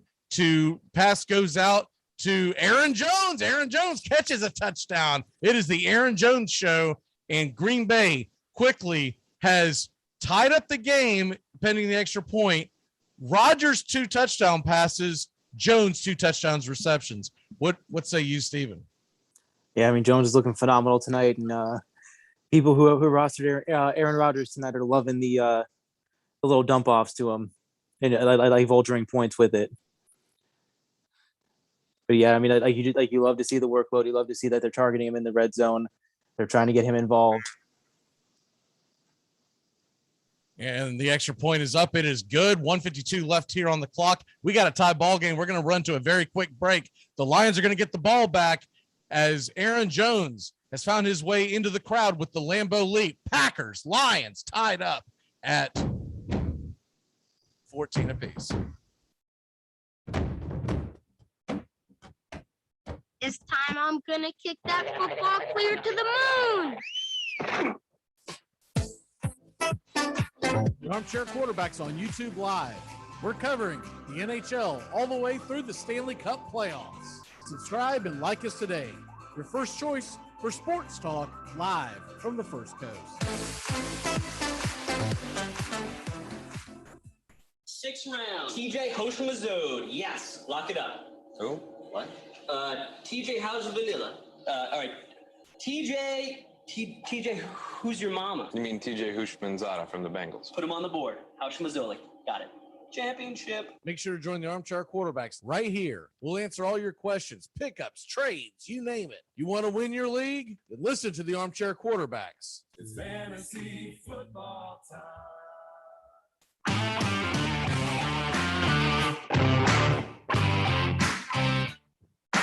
Get your Sunday football morning started off right with the Handicappers on Armchair Quarterbacks YouTube, 10 a.m. Eastern to noon Eastern. Your Sunday morning kickoff show where we tackle your NFL lines out in the desert, a 61.2% win rate over the last 6 years. Against the spread, over under, money line, you name it. And we dive into the world of fantasy football year long and your DFS payouts. The only true Southern football kickoff show that talks the spreads in Vegas, your DFS and fantasy, in your year-long quest to win that fantasy football championship. Only on the Armchair Quarterbacks YouTube channel. It's the Handicappers on Armchair Quarterbacks YouTube, 10 a.m. Eastern to noon Eastern. Sundays, all NFL season long.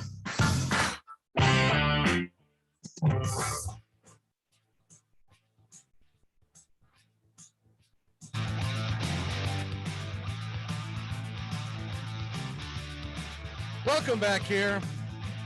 Stephen Troche and yours truly, Mac McGee, bringing you Monday Night Football.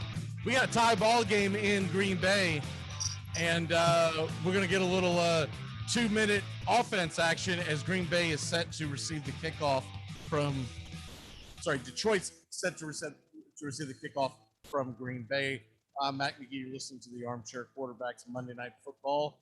And we got the kickoff. There's about a minute 52 left in regulation of the first half, and we got to run up the sidelines. Detroit gets the ball, and they explode out to the 44-yard line. Could not see the jersey number on that.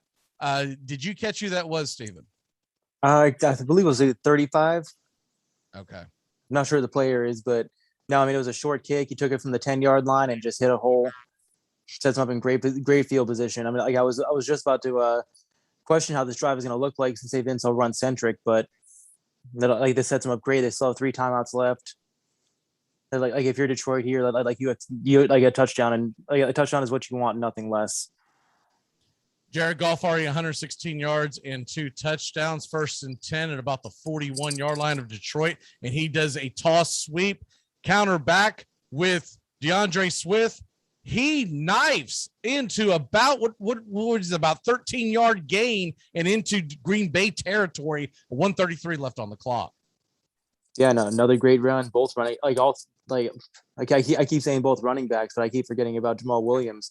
All 3 of them are looking great tonight. I mean, the quarterbacks really aren't having to do much. I mean, Goff has 12 completions, but they're all hasn't really had to throw too much downfield.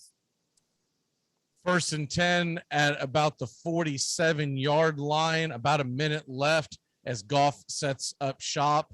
You got Hawkinson in motion, and there's another handoff as they are running in the 2-minute offense up the gut for about 2 yards. I mean, give credit to them. They're sticking to their guns. I guess I'm working early on. I guess they don't see it. They don't see a reason to change it up. Well, especially Detroit does have all 3 of their timeouts, as does Green Bay. If something kooky happens here, Green Bay has all 3 of their timeouts.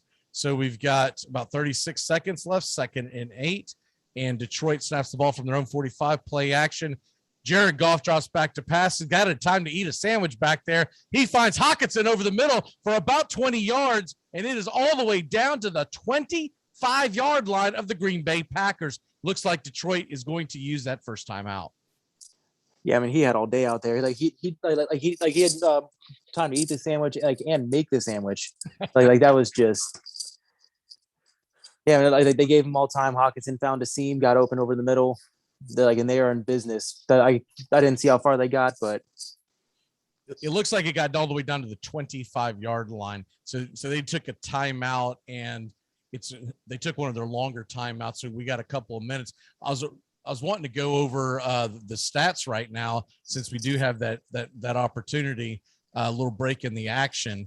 And if you're looking at the game right now and pulling up the box score, Jared Goff, 136 yards already, 2 touchdowns, and Aaron Rodgers, 75 yards, just 75 yards, but he does have 2 touchdowns, folks.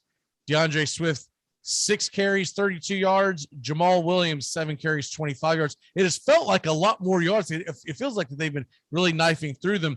And Jones and Dillon have combined for 60 yards rushing. So we've got some entertaining football so far. Devontae Adams only 29 yards receiving. The lead man is Cephas. I keep calling him Bo Cephas, like Hank Jr. Bo Cephas has got 56 yards and a touchdown, along with Hawkinson's 41 and a score. Yeah, Cephas has looked great, and especially if Tyrell Williams is going to miss any time, he may be a popular waiver wire addition. But a little bit of betting updates here. These are 2 lines I have going, so I know them offhand. Aaron Rodgers, his line for passing touchdowns over under was 2.5. He's at 2 right now, so one more will get him the over there. Then Aaron Jones, 72.5 rushing yards. Like you said, he's at 49. So, I mean, barring anything crazy, that should be an easy over. Did you do any DFS for this? Yes. Yeah, I did one. I don't even know what you call it, but it's one of those things where you go in and you fill up your lineup. It was classic, but it's just Monday, Thursday. Okay. And so I've got both of the quarterbacks. They allowed me in that one to take 2 quarterbacks. So I took these 2 quarterbacks and not the ones on Thursday night. And the touchdowns you like, I've got Devontae Adams. He's got to get me some yards or touchdowns, because this is going to turn into a disaster. We got about 24 seconds left on the game clock, it's showing. And 1st and 10, Detroit is on the Green Bay 25. They have 2 timeouts left as the crowd is starting to ramp up here in Green Bay. Shotgun pass off to the left-hand side, and it's off to Williams, and he's going to get caught inside the line to gain. He got to gain about 1 yard, and he got caught inbounds, so they're going to have to burn their second timeout. Yeah, I mean, unfortunate to see there, but I mean, they got something out of it. Yeah, I mean, they got about 17 seconds left, 1 timeout. I'm thinking they're going to take one more shot at the end zone, and if they don't get it here, it's going to be just bring the field goal unit out, end the half on a good note. And Rashawn Gary, 12th overall pick from Michigan in the 2019 draft. He was on the tackle. All right, Detroit, it's got 17 seconds left. It's a tie game, and you got 1 timeout. What are you looking at right here? I mean, you got 1 shot. There's you're going for the end zone, or you're not. There's no point even running a play here. All right, so they set up with 4 wide receivers in the shotgun, and Goff drops back to pass, back to around his 35-yard line. He lets it loose and lets it fly. Incomplete pass. 12 seconds left on the clock, and we're going to have a 3rd and 9 with 1 timeout left. Are you? What are you thinking here? Just get a little closer so you make sure you get the field goal, or what? Yeah, no, I like, Detroit wasn't even supposed to be contending in this game. They have a shot to go into halftime with the lead. I don't think they're going to go too crazy here. Like, I think they're just going to be conservative, run the ball up the middle, try to get in the middle of the field, and then just call a timeout and just put the 3 on the board. All right, we've got shotgun, 12 seconds left. Jared Goff drops back to pass. He throws down the sidelines. Almost a one-handed grab in the end zone. Oh, my word. What an incredible athletic, acrobatic play there. It just didn't work out for number 87, Quintez Cephas. He's going to be a guy that everyone's going to be rushing to the waiver wire now. Yeah, no, I mean, he's looked phenomenal tonight. I mean, he was inches away from coming down with that. I mean, I like the moment I left his hand, I was thinking there was no way Goff should have thrown that ball, but if he catches that ball, they're going to be comparing it to the Oklahoma interception on Saturday. That was the first thought that crossed my mind. I mean, like my jaw was on the floor watching that happen. It was that kind of, I always call it an OBJ moment because he was really the first one that did stuff like that when he was with the Giants. Not so much anymore, but it's kind of hard to do that when you're out on the field.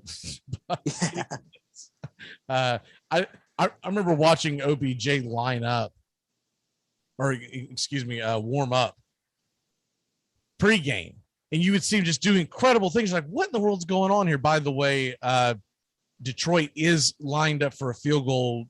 There was a timeout taken, so they're trying to ice the kicker by Green Bay.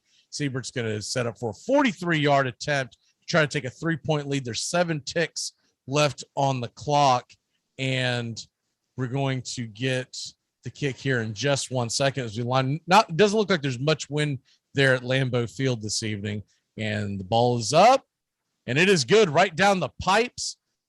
You couldn't throw it any better than that. Detroit leads 17-14, 3 seconds left as we'll get the kickoff, and then we'll head to break. During halftime, we will step aside, and then we'll come back so we can gather. And I believe Sean is going to jump on, and Steven's going to jump off.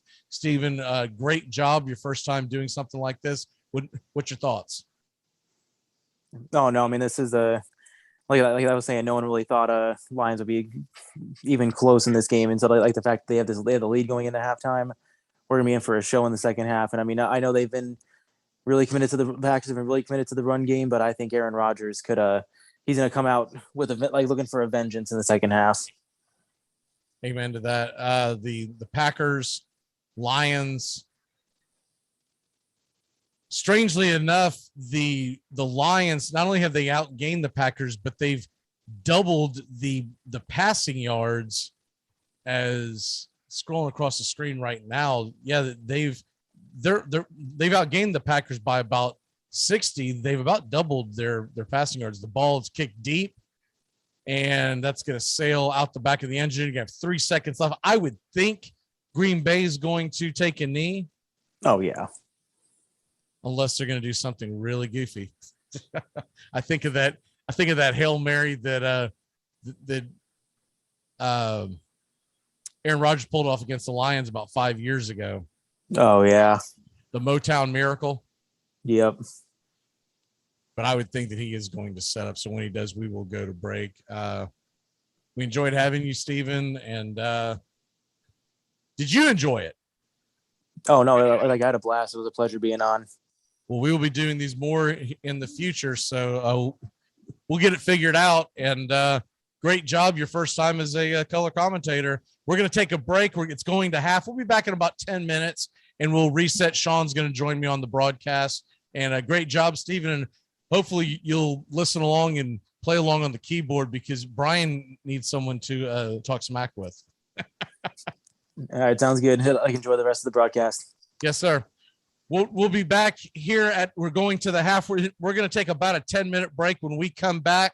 So it'll be about 9:43 Eastern time. We will come back and start the second half of Lions Packers. You're listening to the Armchair Quarterbacks Monday Night Football Fancast, Fantasy Fancast. Keep it locked in here, and we appreciate everyone listening.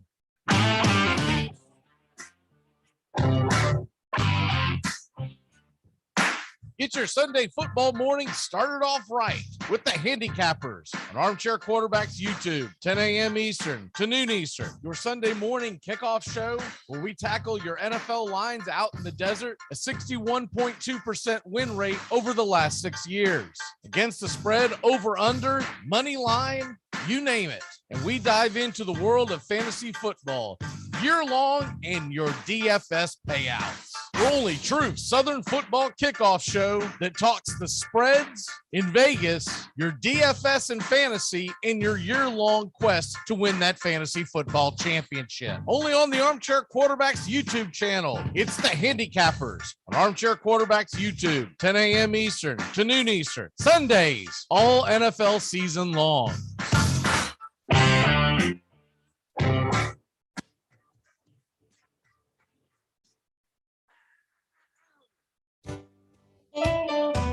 Saturday mornings, 8:30 Eastern. Dixie Football Nation is back and better than ever. We've got Tony Agolini, Matt Carr, Tones Areola, Bobby and Angelo, along with Mac McGee this fall. Dixie Football Nation heads to the gridiron, talking ACC, SEC, the Big Ten, and all the big games throughout the college football land. That's Dixie Football Nation, 8:30 Eastern, 7:30 Central, Saturday mornings on the Armchair Quarterback Show's YouTube channel, going live, or catch the instant replay. Tom has been a teacher for over 40 years. One day, I think one of the students had asked the question and he didn't remember the answer. And I also noticed that he was letting his class out earlier than they were supposed to let out. I was really starting to worry. Levi and I talked about how it would change our lives, but he was there beside me. When something feels different, it could be Alzheimer's. Now is the time to talk. Visit alz.org/ourstories to learn more. A message from the Alzheimer's Association and the Ad Council. I'm Amy Lawrence, and I'm up late, always, after hours, hanging out with you on CBS Sports Radio. Check it out, 2 a.m. Eastern, 11 p.m. Pacific. Enjoy sun-drenched days, epic stays, and plenty of room to roam in Greater Fort Lauderdale. Our hotels, attractions, and restaurants have taken the Visit Lauderdale's Safe and Clean pledge, so you can relax and explore with confidence. When you're ready for that well-deserved staycation, our 23 miles of golden beaches await. Find wide-open spaces to hike, bike, kayak, and paddleboard. Visit your favorite attractions, then dine out in style in socially distanced dining rooms or al fresco on waterfront patios. Learn more at sunny.org. To protect his family from disaster, Steve used his camera phone. Done. By taking pictures of his important documents, Steve can always have them stored online. Learn more simple disaster prep tips at ready.gov. A message from FEMA and the Ad Council.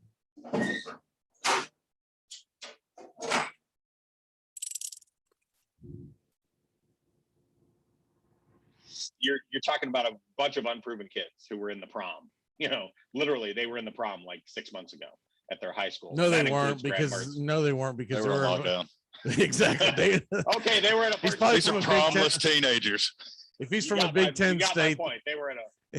If he's from a Big Ten state, he didn't have prom. I can guarantee you that. They were at a virtual prom. Anyway, so yeah, it's tough for Wisconsin. That's called porn. That's called porn. Stop it. They get a break this week because I got a mess to clean up, guys. Yeah. Virtual prom. There's my walk off for the day. Thanks, Mac. I gotta dry my keyboard out now. Armchair. Remember, if for any reason you must leave your radio, please have the man at the door stamp your ear so you can listen again later. Saturday mornings, 8:30 Eastern. Dixie Football Nation is back and better than ever. We've got Tony Agolini, Matt Carr, Tones Areola, Bobby and Angelo, along with Mac McGee this fall. Dixie Football Nation heads to the gridiron, talking ACC, SEC, the Big Ten, and all the big games throughout the college football land. That's Dixie Football Nation, 8:30 Eastern, 7:30 Central, Saturday mornings on the Armchair Quarterback Show's YouTube channel, going live. Or catch the instant replay. Screen pass to Trayshawn DeAndre on the right side. He dodges Crushman, makes his way to the end zone. Touchdown! But wait a second. I think there's a flag on the play.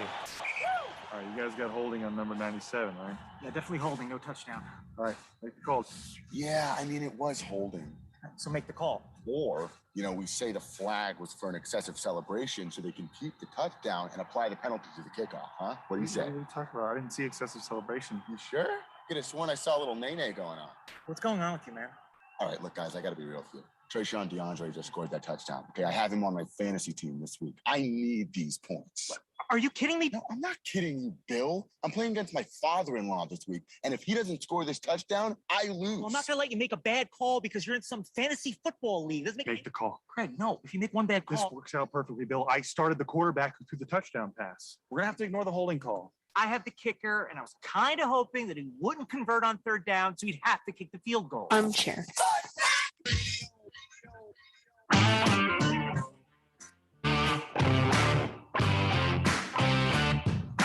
Get your Sunday football morning started off right with the Handicappers on Armchair Quarterbacks YouTube, 10 a.m. Eastern to noon Eastern. Your Sunday morning kickoff show where we tackle your NFL lines out in the desert, a 61.2% win rate over the last 6 years. Against the spread, over, under, money line, you name it. And we dive into the world of fantasy football year-long in your DFS payouts. Your only true Southern football kickoff show that talks the spreads in Vegas, your DFS and fantasy in your year-long quest to win that fantasy football championship. Only on the Armchair Quarterbacks YouTube channel. It's the Handicappers on Armchair Quarterbacks YouTube, 10 a.m. Eastern to noon Eastern. Sundays, all NFL season long.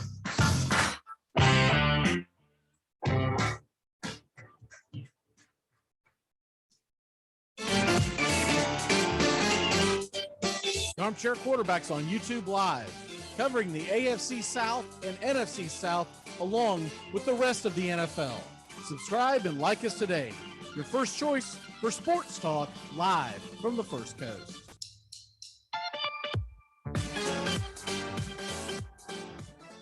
You come at the King, you best not miss.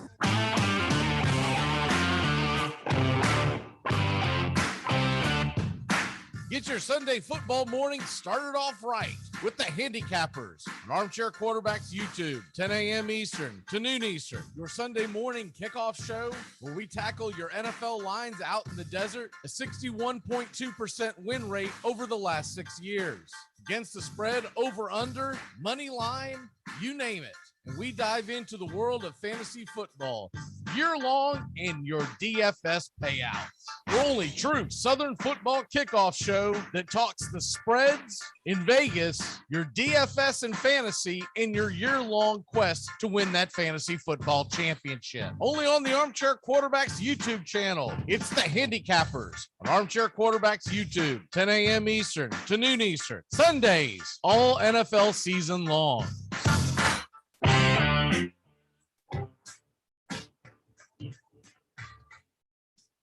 I'm not audible. How audible? I'll use. Omaha! Red Polly! Red Polly! Blue Poncho! Blue Poncho! Do it! Rambo! Rambo! Give me Kershaw here, Kershaw! You're listening to the Armchair Quarterbacks. Chop, Japan! Richmond, New York! Richmond, Florida! Sally, Buffalo! Check! Hey, Short Ox! Who the Raiders! Omaha! And then a lot of states ended up having gay marriage and common law marriage, which I think is very confusing because what happens if you just end up with like two loser dudes sharing the same crappy apartment for a couple years? It's been known to happen. Both working part-time at the pizza place, hanging out every weekend. A few years goes by, boom, they're married. See them at a party, they're newlyweds. I didn't even know Tony and Jim were gay. They're married now? When did they fall in love? They didn't. They just never got full-time jobs. Take me out to to the ball game. Get caught up with the big stories from around the world in sports in just a few minutes. It's Take Me Out to the Ball Game today, weekdays. Armchair Quarterbacks on YouTube. Baseball, football, basketball, whatever's trending in the world of sports, it's on Take Me Out to the Ball Game today in just a few minutes. It drops weekdays. Take Me Out to the Ball Game today on the Armchair Quarterbacks YouTube channel. Take me out to the Wizard versus Nerd. I'll strike you down with my spell. No, science is the answer. Take me out to the ball game.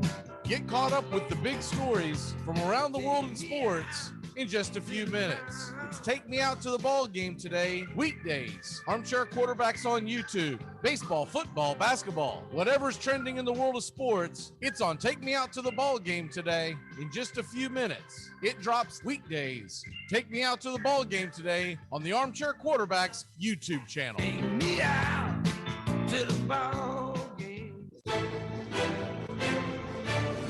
ACC football covered like no other here on the Armchair Quarterbacks. And backpedaling, Lawrence flips it open, wide open. Justin Ross off and running.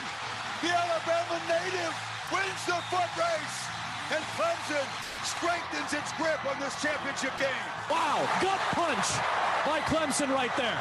Akers breaks free. Cam Akers in the clear. Foot race. And they finally shut him down at the 5. The electric play the nose needed. He wants another deep shot. Drops it in.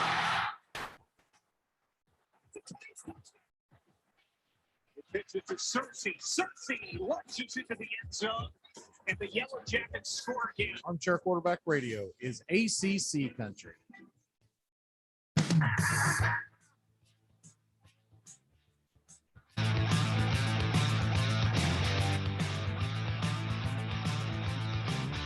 All right, we are back. Reset everything, and we're back here with Monday Night Footballs. It's getting set for the second half, and welcoming in is Mr. Sean O'Toole. He's getting set up right now, so we'll have him here in 1 second. And away we go. If you're just joining I us. am here. All right, sir. 17-14, Detroit got the lead in Green Bay. And Sean makes no apologies about it. He is a lifelong suffering Detroit Lions fan. What have you thought about the first half? Because I thought they looked really good, Sean. Yeah, we talked in the breakout before we came back live. I said, I don't think they'll be boring this year, even if they finish 3-14 or 4-13. I don't think they'll be boring. And they've certainly not been that through 2 games. I mean, even falling behind the 49ers in the first week, they didn't give up on themselves, came back, made a nice game of it. Made a lot of cheddar cheese for the Sharps that took the cover. For those of us who enjoy that sort of thing, I know you and I fall into that category, but they've been aggressive. I've really liked Lynn's play calling. So we got the kickoff heading back to Green Bay. Green Bay is returning it, going left to right across your dashboard, and they get it out to the 38-yard line, but there are flags on the play. So we'll get that sorted out. And I see number 32. The first thing I want to say is Jamal Williams, but he's obviously now playing for Detroit. So I got to look that up. All the movement in the offseason, I haven't quite caught that up to speed yet. They're explaining it right now, and it looks like it's going to be on Green Bay. So generally the basic area of blocking the back and holding on a kickoff return. So, and that is what it is. It is. Looks like it's some kind of a block in the back. So they will set up. It'll be 1st and 10, but they'll march that off, and the Packers will get the ball. They're 17-14. They're trailing 3, but we just started the third quarter, and we should be in store for one heck of a shootout. I'd be curious to see in the second half if Dan Campbell and Aaron Glenn changed the defensive program. They've run a lot of 2 high safety looks, a lot of cover 2. Basically just telling Rodgers, we're not giving you 30 or 40 over the top. Go ahead and death by 1,000 cuts us, with 8-yard gains. He sets up in 1-back formation, hands it off to Aaron Jones, and he goes off to the left-hand side, gain of about 3 yards, and we'll have a 2nd and 7. Good seal there by Okwara. 95, great young player for the Lions, kind of got into the backfield a little bit. I think he wanted to cut it further outside than he was able to, gave the other defensive ends a chance to break into the backfield, make a play. So it'll be 2nd and 7 from Green Bay's, we'll call it around the 16-yard line. Green Bay drops back to pass out of shotgun. Aaron Rodgers finds Aaron Jones on the left-hand side, and Jones already having a monster game for fantasy purposes.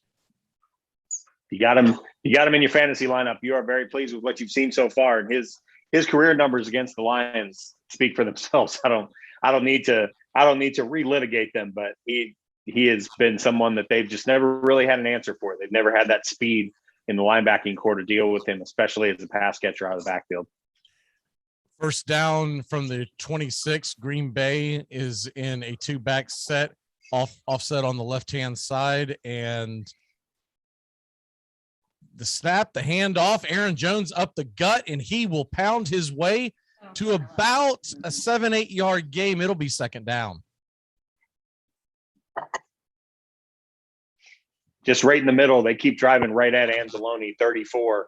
And I saw a little bit of it towards the end of the first half where they were dropping the safeties down. Tracy Walker, especially 25. We'll see if they, start to test the waters a little bit and to use a Godfather 2 reference, see if they start to wet their beak. To use a Don Fanucci quote, they start to wet their beak on bringing that second safety down. Rodgers is going to have shots over the top. 2nd and 2, Rodgers drops back, and he's going to run right into the teeth of the Lions defense. There's a sack on the play, about a 10-yard loss, and that is number 91, Brockens. Michael Brockers, big free agent signing in the offseason, previously the Los Angeles Rams. They didn't have, the money or, not really sure why they kind of moved on from him. Veteran defensive end, guy that's very smart. He just makes a nice outside swim move, lets 76 get inside position, then just runs right around. And that's a veteran sack right there. The guy who's been in the league 9 years, knows how to do it. 3rd and 12, empty backfield. Rodgers in the shotgun from the 24-yard line of Green Bay. Rodgers drops back and he fires away. He's going deep for Adams, and Devontae Adams with about a 35, 45-yard reception down the right sideline. It's about 50 yards, and Green Bay's in business. That's the thing you were most scared of if you're Aaron Glenn. That's why you're keeping those 2 high safeties. 26 just gets himself out there on an island. That's Melifonwu, the rookie out of, I believe, Iowa State. I could be incorrect about that. I'd have to look it up. But basically playing on that outside spot in place of Okudah, who's out for the year. He should be in the slot, but it's, Devontae Adams. I just don't know how you cover him. I really don't. And it looks like we've got an injury on the play. A Lion is down. Did not get the number on his jersey. Same guy, Melifonwu, 26, that was covering Adams. All right, well, we'll go ahead and take a quick break. When we come back, Green Bay is driving, and we'll get the injury situation straightened up here. You're listening to the Armchair Quarterbacks Monday Night Football edition.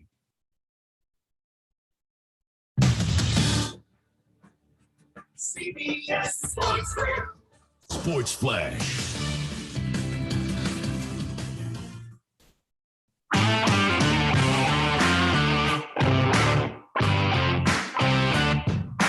Get your Sunday football morning started off right with the Handicappers on Armchair Quarterbacks YouTube, 10 a.m. Eastern to noon Eastern. Your Sunday morning kickoff show where we tackle your NFL lines out in the desert, a 61.2% win rate over the last 6 years.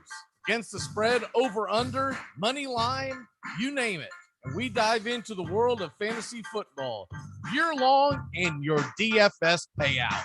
The only true Southern football kickoff show that talks the spreads in Vegas, your DFS and fantasy in your year-long quest to win that fantasy football championship. Only on the Armchair Quarterbacks YouTube channel. It's the Handicappers on Armchair Quarterbacks YouTube, 10 a.m. Eastern to noon Eastern. Sundays, all NFL season long.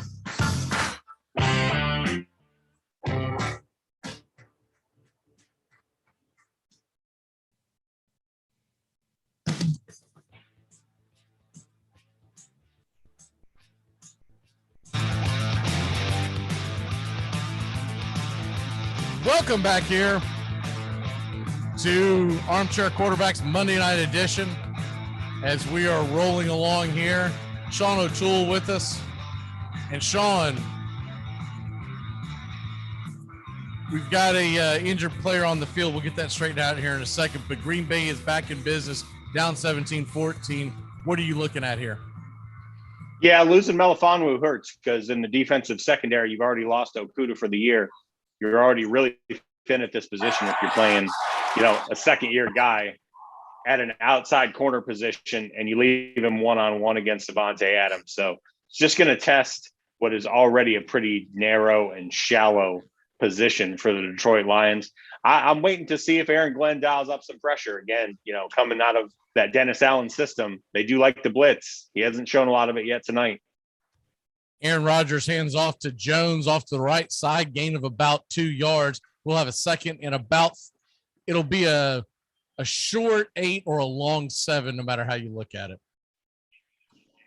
And it looks like Melifont's okay. He's sitting on the sidelines. It doesn't look like they're attending to him. So we're going to have 2nd and 7 from the 28-yard line of Detroit. And Rodgers sets up under center in an I formation set as fullback goes in motion, and we get the snap. We got a play action pass. Rodgers looking deep, scrambling around. He's going to run for it. Gets about a yard, dives forward, gets popped by number 34 of the Detroit Lions.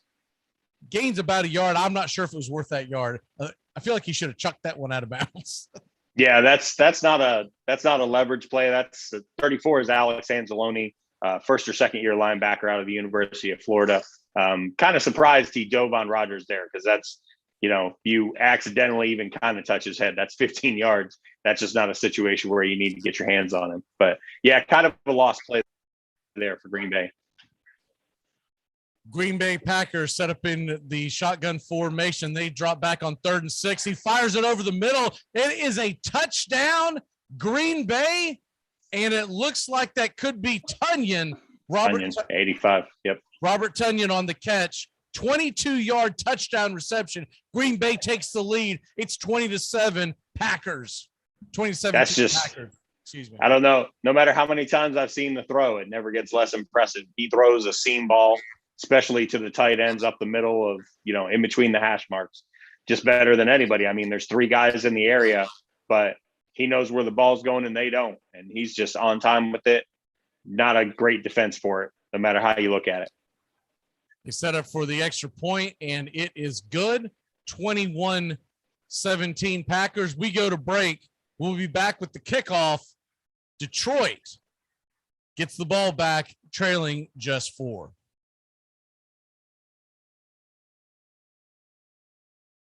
Hey, what we always call on the game, PlayStation game, what we always call?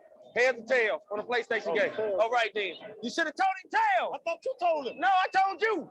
I thought you knew the special teams always told you. They don't play the PlayStation like us. Don't miss a moment of heart-stopping NFL coverage on Armchair Quarterback Radio. Riggins. Go all the way. Flacco can catch it. 3rd and 3. We'll see a pickup sometime on the right side, possibly. Montana looking, throwing in the end zone. Only 12 seconds left to play 3rd quarter. Here's Marcus Allen cutting back upfield, and Marcus Allen could be gone. 74 yards for Marcus Allen. The quiet man of this football team, Scott Norwood. He can fire the shot heard round the world now. Here we go with 8 seconds to play. High drama here in the Super Bowl. But in the end, got the distance. Armchair. This helpful instructional message from the National Association of People Who Have Trouble Walking and Chewing Gum at the same time. Step, chew. Step, chew. Step, chew. World air quality is at an all-time low. But hey, that doesn't mean you can't have a little fun. New from Mattel, it's the greenhouse gas gun. Do you hate the snowman next door? Use the greenhouse gas gun. Want to piss off an entire room full of tree huggers? Use the greenhouse gas gun. There is simply no end to the amount of fun and respiratory disease you can have with the greenhouse gas gun. Armchair. We are the Armchair Quarterback Show, your first choice for sports talk live from the First Coast. He only has 3 rings.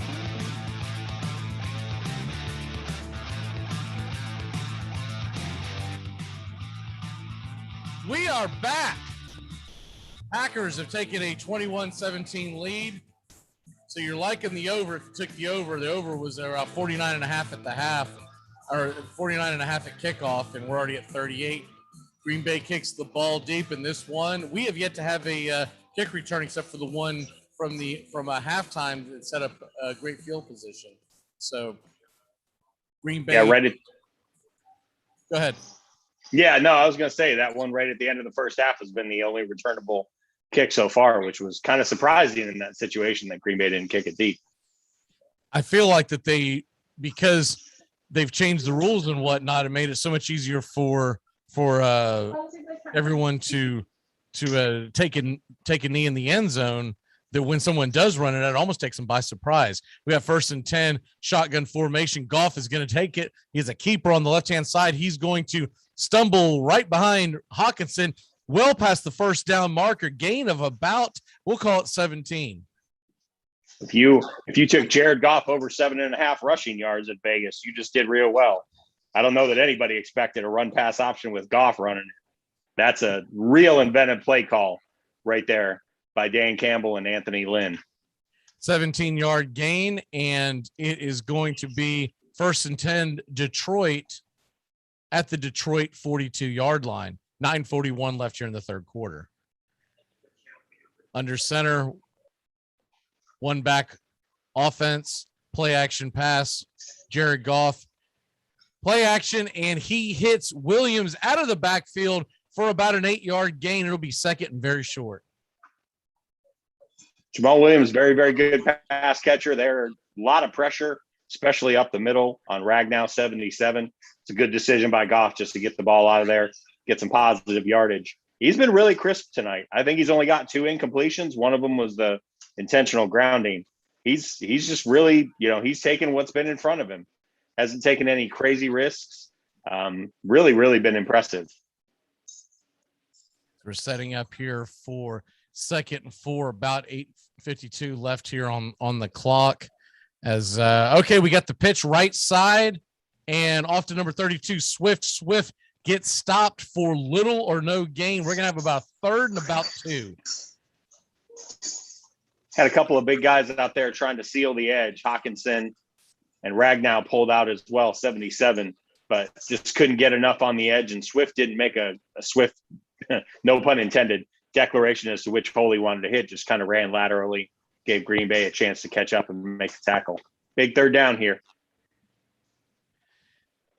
8:25 left on the clock.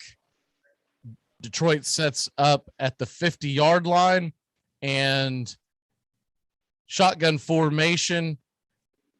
Goff drops back. He hits Hawkinson over the middle, and Hawkinson's going to have about a 17, 18-yard gain down to the Green Bay Packers 32-yard line. He's such a mismatch for somebody of that size. They put Amos on him, 31, and I don't care how big the safety is. That's just not a matchup that is advantageous when you're trying to chase down a guy that big, who's basically a wide receiver.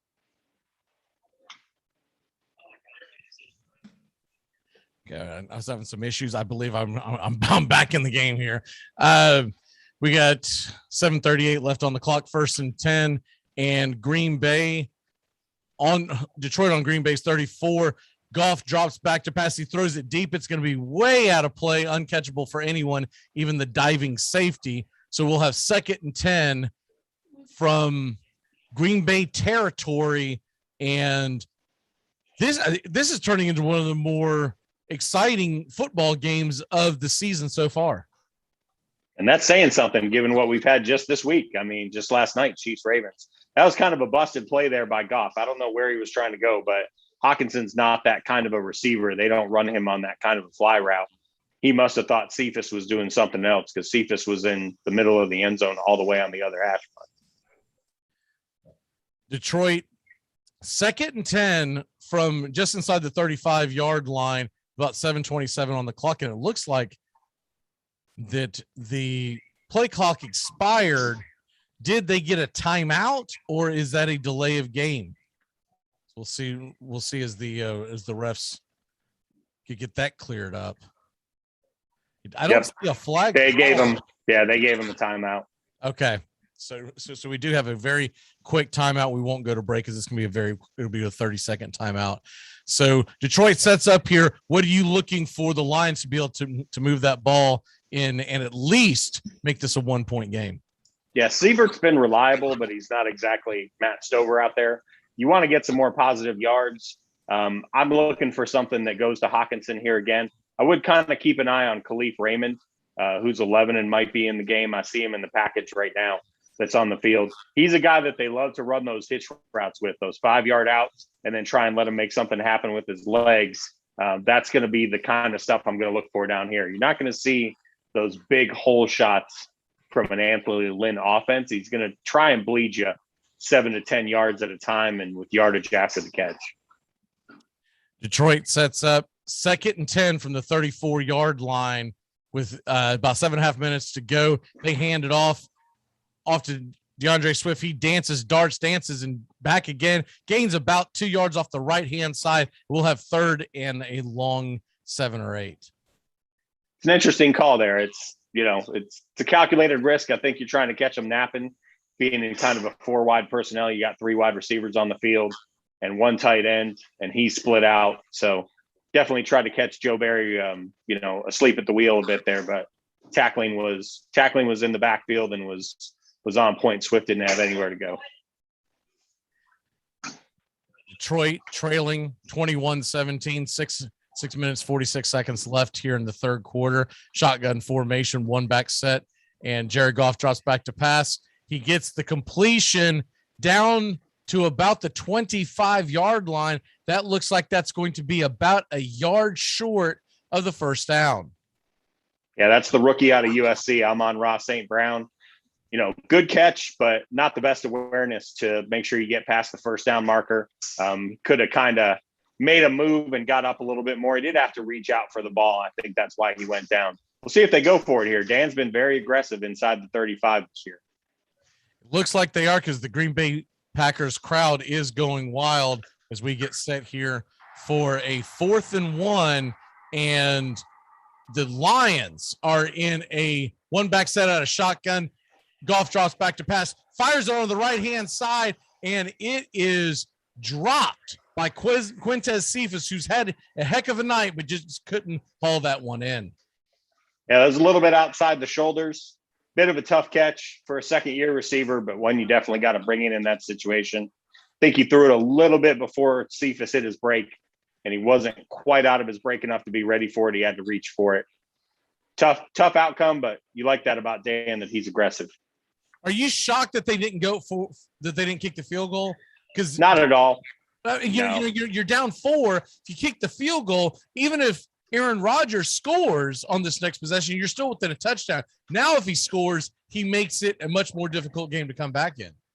Yeah, it's an interesting decision, and one, I won't litigate this very second, but Dan's been very open about how aggressive he wants to be in obvious situations. I think he just wants to put a lot of confidence in this team early in the year.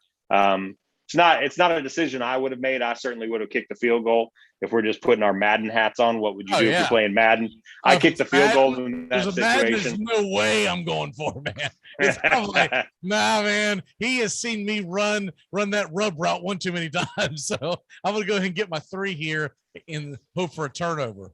Yeah, you made a great point, though. Being down 1, even if Rodgers digs you on the next drive, you're still down just to score with a 2-point conversion. But now you find yourself in a situation where this next drive, you pretty much have to get stopped. You can't allow points. Well, plus I feel like you're also almost telling your defense that we don't believe you're going to stop Aaron Rodgers, so we have to score touchdown for touchdown. So I don't know. You can read it either way.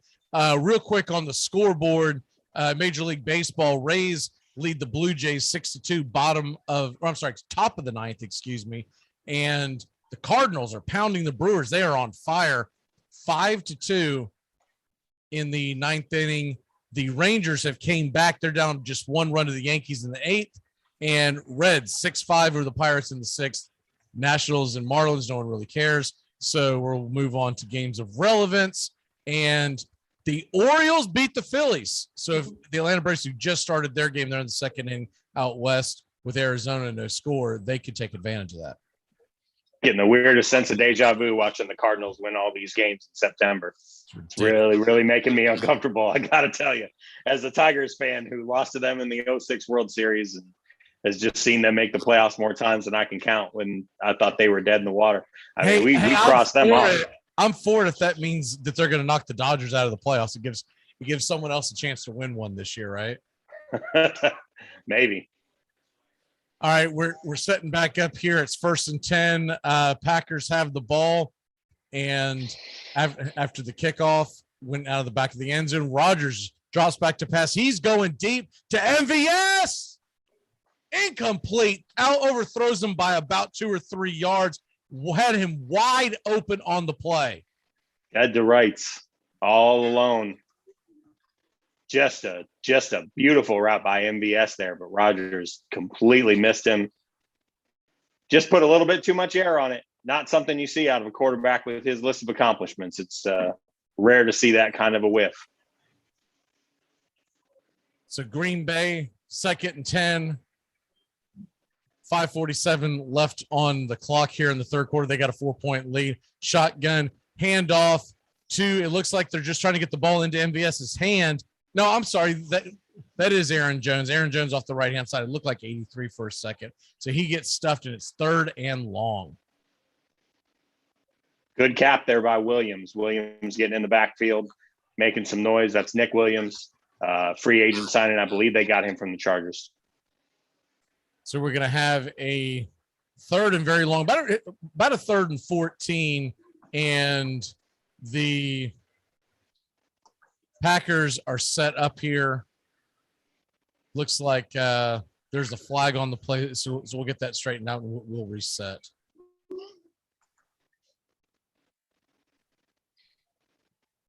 Looks like it looks like they had 12 man in the huddle. Green Bay is going to get the first down. Veteran move there by Green Bay. So the Lions stop them on the running play. People are, Anzalone, a couple other guys kind of dancing, and somebody forgets to run off. Rodgers catches it and does a quick snap on them before they can get that 12th man off the field. And there it is, 12 men on the field. So we'll reset here. It's at the 35-yard line, 1st and 10, 5:03 left in the third quarter. I formation for the Packers, 2 receivers out left, and the handoff is to Jones. Jones goes around the left-hand side, and he powers his way for about a 7-8 yard gain, but there is a flag on the play. And it comes from the umpire. That only means one thing. The back judge and umpire flags only mean one thing. That's the hold. And that is what it is. So we'll get a holding call here. We'll get first down again. We'll see where they set it. I believe it was behind the line, so I believe it's going to be a 1st and 20. We'll see what the outcome is here. Yeah, it is going to be 1st and 20. 4:37, 4:45 on the clock, excuse me. 1st and 20. And Green Bay leading by 4. 1st and 20 from their own 25. Shotgun set. Rodgers drops back to pass. Fires it over the middle, off to the right-hand side, trying to find Tunyon, and he's going to get a flag called. It looks like it's going to be pass interference on Jacobs about 20, 25 yards down the field. Yep. Rookie slot guy never looks back to see the ball and holds Tunyon's arm. That's going to be an easy call every single time. Not something you want to see out of a young guy. You want him just to use their physicality, but grabs the back of him, impedes his progress to the route. That's an easy flag. You can throw that 100 times out of 100. Yeah, basically just a veteran move by Tunya, right? Yep. You see the ball's outside. He's in your way. Just fall down on top of him. So it'll be 1st and 10, Green Bay. They're going to place it at the 50-yard line. There's 4:22 left, and Green Bay leads 21-17 as we're sitting here in the third quarter. Green Bay in the I formation. Detroit in a 4-3 set. Green Bay's got the receivers out wide in another play action pass. And Rodgers buying time. He fires it over to the right-hand side to a double covered, you could even argue triple covered Davante Adams, and the ball goes incomplete. That is a very interesting decision by a veteran quarterback because, yeah, there were 21, 34, and 27 were all over that pass. Good pressure in the pocket at that time. McQuarrie got loose a little bit. He had Adams a second earlier, but because of the pressure in the pocket, just couldn't get it to him when he wanted to. And boy, that could have gone the other way for sure. Detroit Lions trying to get a stop here. 2nd and 10 at midfield for the Green Bay Packers. And about 4:14 left on the clock. The ball snapped out of shotgun.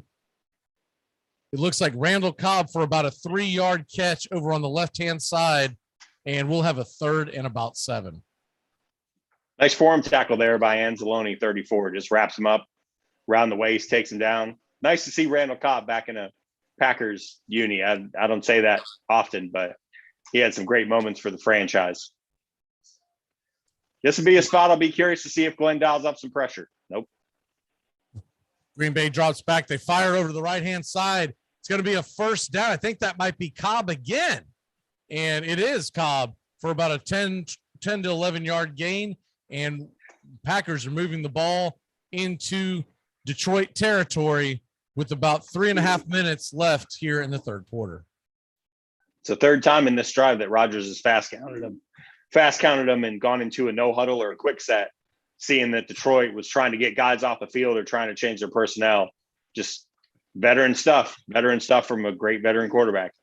Green Bay Packers 1st and 10 on the 38, 1-back set. Rodgers swings it out quick to Adams. Davante Adams takes it about 6-7 yard gain, and it'll be 2nd and about 4 as Green Bay 3 minutes left here in the third quarter. They lead by 4. If you're just methodically, this has been methodically moving it down the field. Yes, this has been one of the more entertaining shootouts that I've seen from the National Football League so far. Who'd have thunk it, right? Jared Goff going toe-to-toe with Aaron Rodgers. It's an awesome lead in to Sam Darnold versus Davis Mills on Thursday. 2.5 minutes left, 2nd and 5. Aaron Rodgers shotgun set. He is being chased after the snap, and he throws it. He finds Davante Adams once again all the way down to the 10-yard line. 1st down, and Davante Adams starting to get involved in the game plan. Gotta get some people around him. If you're going to play cover 2 and a soft zone, which is what happens here, he just drops into the middle of that zone, and 12 is going to find 17 every single time if you give him enough time to throw the ball. Detroit's not getting pressure on the pocket, and he's going to make it happen sooner or later if you give him that kind of time. Green Bay sitting at the 11-yard line, 1st and 10 of Detroit's. 1:47 left here in the third quarter. There's a handoff to the left-hand or right-hand side. Aaron Jones off the right tackle gets about 3 yards. There is a flag on the play. Didn't see where it came from. Usually on running plays, that's one trick thing unless it's coming from somewhere else. I believe it came from the umpire, so it's probably a holding. Yeah, that's exactly what we're doing. There it is.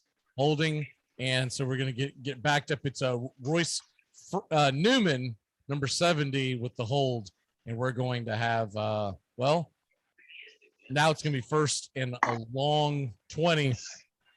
You can't get much longer than that when you're down there around the red zone because everything gets a little tighter, doesn't it? Sure does. I just saw the replay too. It's a really bad hold on Newman on Williams. Williams wasn't really any threat to get at Jones, just kind of grabbed his jersey for no reason. 1st and 20.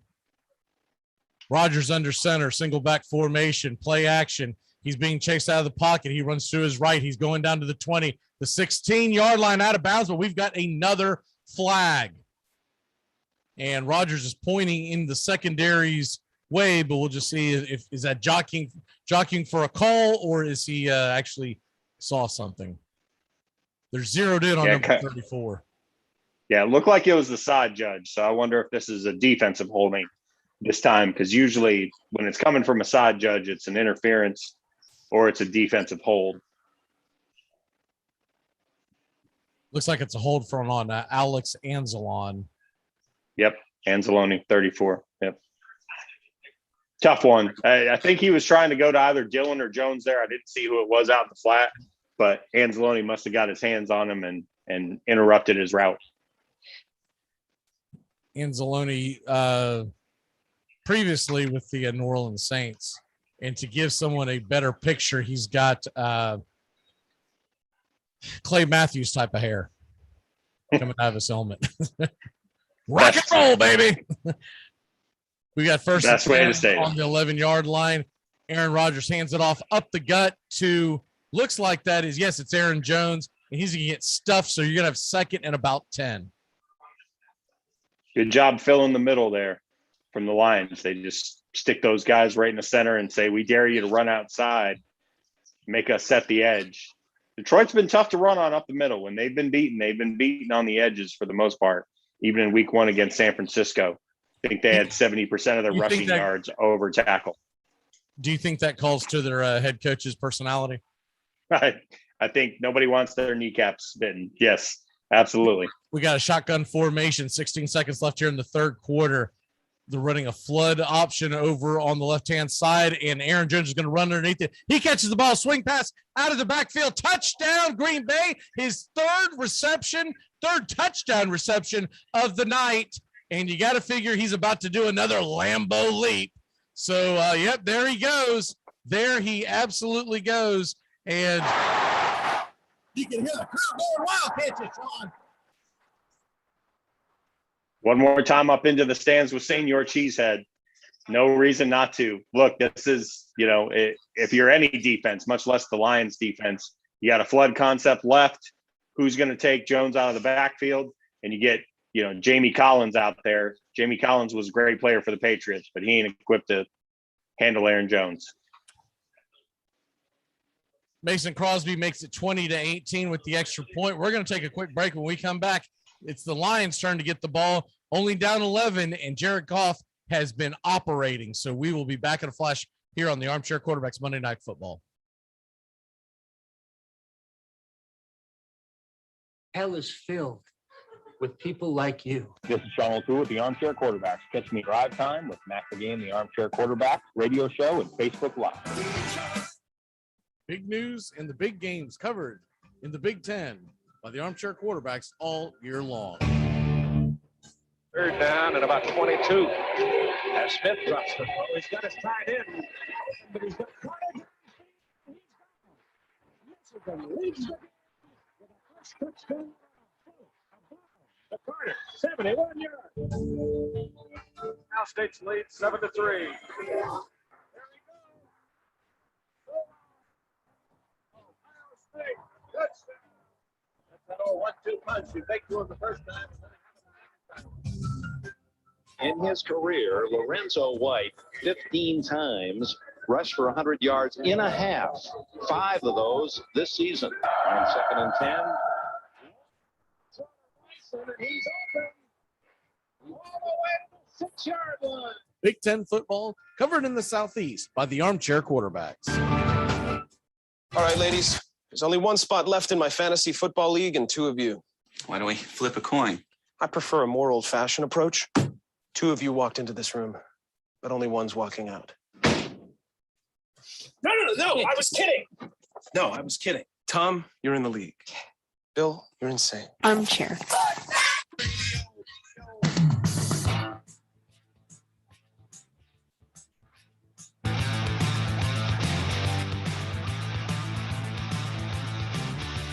We are back here, Monday Night Football. And those Green Bay Packers taking a 28-17 lead. Once again, Sean, I really feel like they should have kicked that field goal. It would be 28-20 right now with the fighting chance. Not that it's over by any stretch of the imagination, but it's more manageable. Yeah, absolutely. You said it best. It's, you're down one, and if Rodgers does what he just did, you're still down a single score. Now you're down 2 scores. You find yourself in a situation where you basically have to get points on this drive. You can't forego points on this drive for any reason, or you could get bled to death. This is when you have to hit the pause button and put the game on rookie mode so you can catch up. Yep, exactly. We got the kickoff, and it's going deep into the end zone. Once again, no one is getting their return tonight. And 28-17 Packers, 7 seconds left here in the third quarter as Aaron Jones has got some really goofy sunglasses. I don't know what that's about, but it's kind of funny. He is having one heck of a night. If y'all are just joining us, Aaron Jones, I'm going to pull up the stats here in 1 second. He is having an absolute night already. He has just 59 yards rushing, but he has 48 yards receiving, so over 100 yards total and 3 touchdowns. Detroit's got the ball. Goff under center, 1 back set. 7 seconds left here in the half. And, there's a fumble. There's a fumble on the play. They're diving on the ball.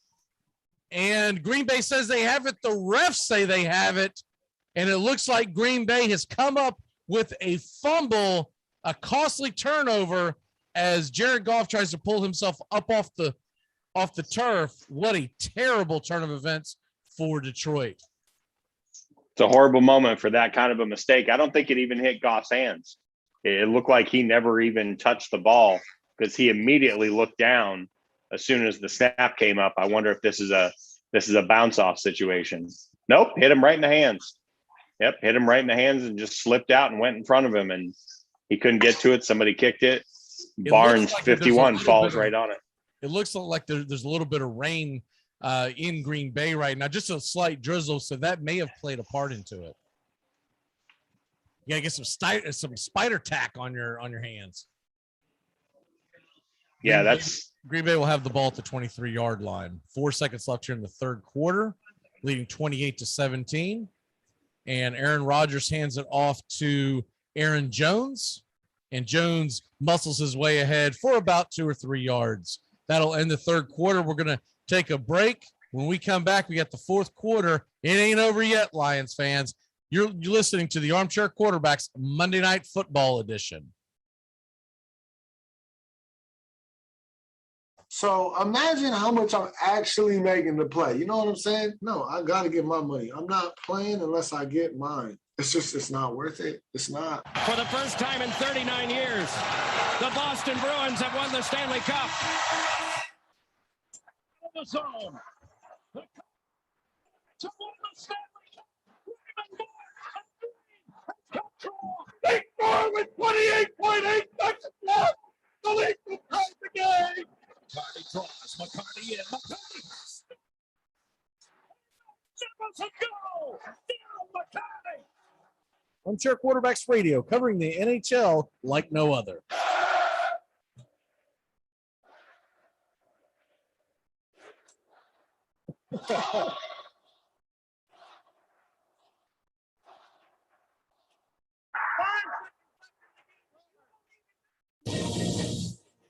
You're listening to the Armchair Quarterbacks on CBS Sports Radio, #1 sports station.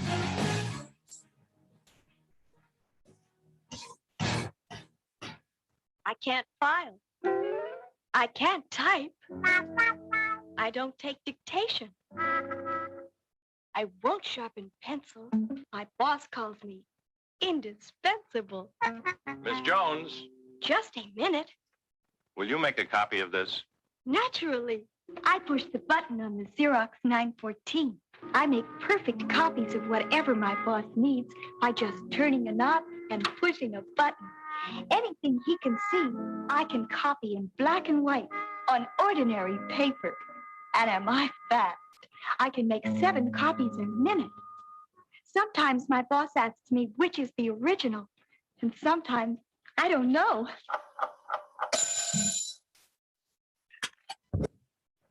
Your riding morning shotgun with the Armchair Quarterbacks. We're here weekdays, your first choice for sports talk here on the First Coast. What's going on here, guys? All right, coach. So basically, it was a holding call.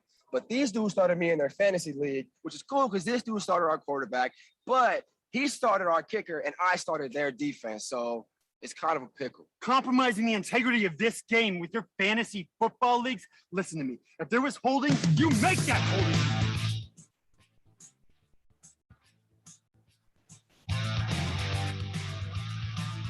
We are back. Monday Night Football with the Armchair Quarterback, Sean O'Toole, and I'm Mac McGee. We got a 28-17 ball game. Green Bay 2nd and 7 from the Detroit 20. Aaron Rodgers drops back to pass. He dumps it off to Tunyon. Tunyon on the right-hand side. He wiggles his way over the first down and inside the 10 at the 9-yard line. It'll be 1st and goal. Nice little design screen concept there to the tight end. They back out, kind of make it look like he's going to stay in the block, and then he just chips away. Right tackle and right guard follow him. That's an excellent play design there from LaFleur. No matter what Titans fans try to tell you about LaFleur, that's a pretty good play design. And they will, for sure. They will. Justin on the morning show, he will definitely tell you about how he was not impressed by LaFleur. All right. Green Bay passes it over to the left-hand side. Little quick bubble screen type pass where it's caught by Davante Adams, but not much of a gain, if any. Yeah, nice play there by 41, Anthony Barker. He just came up, sees the screen, breaks off his man right away, and attacks. Goes right around Lazard before Lazard has a chance to block him. Excellent awareness by a young player. Green Bay 2nd and goal on the 9-yard line, about 13:42 left in the game. And we got a shotgun formation, single back set with Aaron Jones in the backfield. They hand it off to Jones. Jones goes up the middle. He fights his way all the way into the 5-yard line. It'll be 3rd and goal. Yeah, interesting setup there. They brought Lazard in motion like they were going to try something a little more gadgety, maybe a jet sweep or something a little bit more inventive. And at the end is just a simple halfback draw out of the shotgun set. A lot of motion with LaFleur. A lot of guys in motion on every play trying to get information for Rodgers, trying to figure out if they're in the cover, in a man zone, in a man beating concept. Well, the rain's really coming down now too.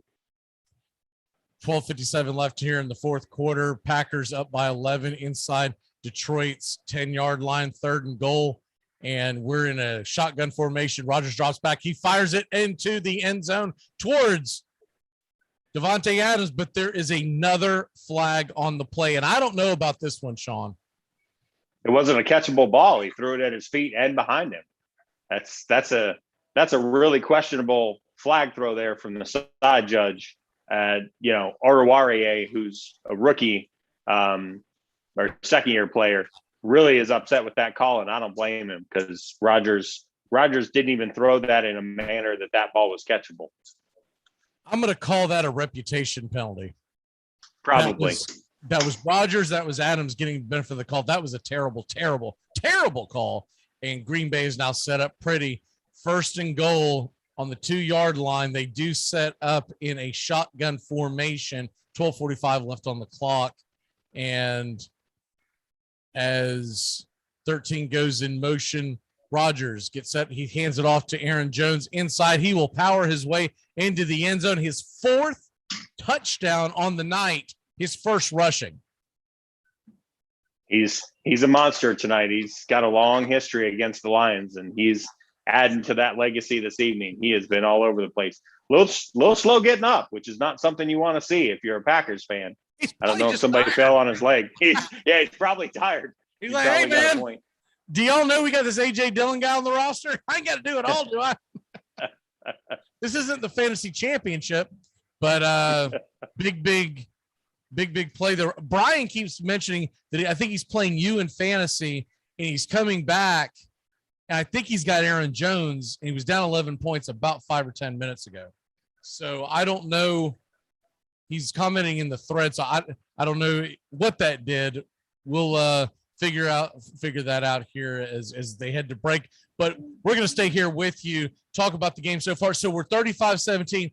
The Lions are going to get the ball back. There's still 12 minutes left, so plenty of time to score. They have hit the over in the gambling world, and they're still a field goal away, the Packers are, from hitting the team total. Team total tonight was 30.5 for the Packers. It was 20 for the Lions. So if you bet on the Lions over, you need a touchdown. If you're the Packers, you need a field goal. And Devontae Adams, his over-under was 94.5 yards.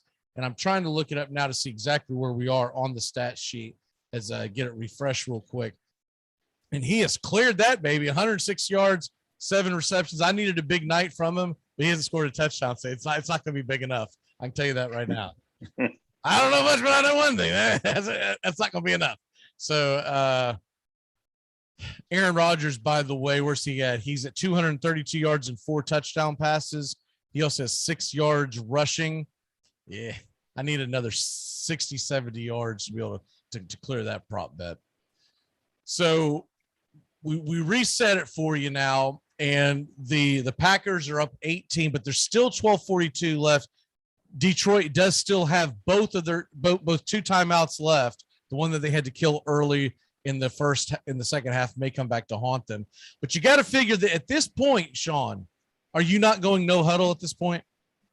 You really have to. I mean, where they started last week and different circumstances, they were at home in a climate-controlled stadium. This is outdoors in what is now a driving rainstorm. But they were down 41-16 with not much more time left on the clock than what they have right now. I think there was about 12 and some change, maybe 13 and some change when they started their comeback against the Niners. So, you don't want to give up hope, but this drive really is going to be the difference maker. You have to get 7 here. You can't take 3. You just have to get 7. Absolutely. And had they gotten that field goal, they'd be down 15 right now. So I think Dan's going to have a lot of questions to answer post game if they can't come back on this one. But Vegas will tell you, people out in Vegas will tell you, we're focused on the fact that the Lions are an 11.5-point favorite. And they're a touchdown away from covering that bad boy. So that's what we care about, right? So here we go. Kickoff to Detroit. They will take this one out as it did not reach the end zone, and they will rumble out to about the 23-24 yard line. So we'll have 1st and 10 for Detroit, and we'll see how the Lions set up shop. Looks like the rain's calmed down just a little bit because it was really, really going at the end of that last Packers drive. So we were talking about this in the first half. I want to get your take on it. Seems like for all intents and purposes, Williams is starting to become the number 1 in Detroit's backfield. I think part of that, and we alluded to this on the Sunday show when we did the DFS picks with Troche, is more about Swift's groin injury and them giving him some time. But I don't disagree. Goff drops back and completes a very short pass to Hawkinson, who gets dropped at about a 2-yard gain. It'll be 2nd and 8 with about 12:20 left on the clock. It's a curious play call. You're going to start off with kind of a tight end screen, kind of a bottom out tight end screen. It's a really interesting play call when you're down 3 scores. You should really, be looking at things that I would think are a little bit more, high reward. Might be relying on Hawkinson a little too much. Okay, we got 2nd and 8, shotgun formation. Goff looks around, looks to his right side, and it's Hawkinson again. It looks like he's going to get about a 5-yard gain. We'll have about a 3rd and 3. Now, this is obviously 4-down territory, isn't it? Yeah, it has to be. I mean, if you're Dan and you went for it, in the previous situation with a chance to kick a field goal at your opponent's 35, you're now down 3 scores. He's not going to care about how much time is left on the clock. This is definitely 4-down territory, I would think. Brian says he's now 5 points behind you in the well, I don't know which league it is because we're in like 48 together. I only look at my scores. I have no idea who I'm playing every week. I just look at my scores. Shotgun formation. Goff throws a swing pass out to guess who? Hawkinson one more time. Looks like he might have gotten the first down, but this might take a measurement as he gets pushed out of bounds right at the marker, and we'll see what happens here. Do you think he got it? It looked like he got it. It looks like his forward progress and where he got knocked out of bounds. I don't think he quite tried to stretch for the ball, but I think he was past the marker. At least his hair got past the marker, so I should give him credit. It is a first down, so the Lions will continue here. They've got to start getting bigger chunks, though, don't they? Yeah, this is where Anthony Lynn's got to get a little bit deeper into the playbook. This, the getting to 3rd down and 3 is not what you want in this situation. Packers line up, and then there's a flag, so we'll get that straightened out. It's a delay of game. Oh, my word, that is just terrible. Oof. Yeah, exactly. While we wait for them to get reset real quick on the scoreboard, keeping you up to date here. Atlanta leads the Diamondbacks 2-0, bottom of the 3rd. The Diamondbacks are threatening. Rays 6-4 in the top of the 9th, so that inning is still going. And the Brewers are down 5-2. The Cardinals, the bottom of the 9th. Yankees are trying to hold on. They take the lead in the 9th. Okay, back to the action. 10:29 left in the game. 1st and 15, shotgun formation for Jared Goff. Jared Goff swing pass out to Jamal Williams. Jamal Williams will have the catch in about a 5-6 yard completion. 2nd down and about 9. Yeah, you get back what you lost on the penalty there, but as we were just saying, you got to start trying to look for some bigger chunks here. If you're going to score and leave Aaron Rodgers 7 minutes to kill, you can go ahead and start packing up the bus. Detroit sets up in shotgun formation as Jared Goff drops back and he dumps it over the middle. He finds number 87. Quintez Cephas. That's Cephas again. Wow. You think I know his number by now. I keep seeing 87 and thinking it's a tight end. So I'm looking at my roster and I'm looking for a tight end. I go, nope, never mind. Cephas, he has had himself a night. Bo Cephas. Nominally the number 1 for the team in the preseason. Very, very interesting young receiver. Had a circuitous route to the NFL. 3rd and 3, 9:20 left on the clock. Shotgun formation for the Detroit Lions, and Goff drops back. He's getting pressure. The ball comes out of his hands again before he's even hit, and he will be sacked by number 52, Gary. But that sack you would have to really was caused by the weather as opposed to the pressure. Yeah, that's a tough one. He just goes, he's untouched, and he goes to the ball just slips right out of his hands. And that's, wet balls on a wet night in Green Bay. But if you're Jared Goff, that's a real killer there. And it looks like they're going to bring out the punt unit. So what is Dan doing? Is he working? Is he worried about next week's rankings? I mean, what is he doing? A loss is a loss in pro sports, man. Just go ahead and So we're going to get a punt. Punt is high and away. So now it really comes down to people caring about fantasy and Vegas purposes at this point, because I feel like he's waved the white flag. Feel like you're probably right. Let's get Jordan Love in there. Let's get this whole thing going. I need a field goal, but I got a funny feeling I'm not going to get it, because if Green Bay gets a few first downs, they're just going to salt it away. So I really needed them to go for that on 4th down, because if they go for it on 4th down and don't get it, then Green Bay's right there with a head to kick a field goal. So yeah, Dan's going to get I can probably go ahead and type out question 1 in the press pool after this game is, explain your thought process behind going for it, on 4th down at the 35, down 3, but not going for it, at your own 40, down 3 scores in the 4th quarter. And, I'll be curious to see what he says. That's certainly, two opposite sides of the same coin there. Very, very strange. Two very strange play calls. Number 1, to go for it when you had the field goal that would have kept you in range. And number 2, you don't go for it when you're down 3 scores. So I don't get the theory behind that, but is what it is. And you could see Jared Goff shaking his head on the bench as we're in a timeout right now, a media timeout. We won't have time to go to timeout ourselves. So we'll just ride right through this one. Green Bay leads 35-17. Really well contested game. Detroit just kind of ran out of gas. And then the two instances that we keep referring to has really changed the momentum of the game. Yeah, the fumble by Goff and the decision not to kick the field goal are really a couple of swinging doors moments in this game. The field goal, especially, because again, that puts put your defense in a different mindset.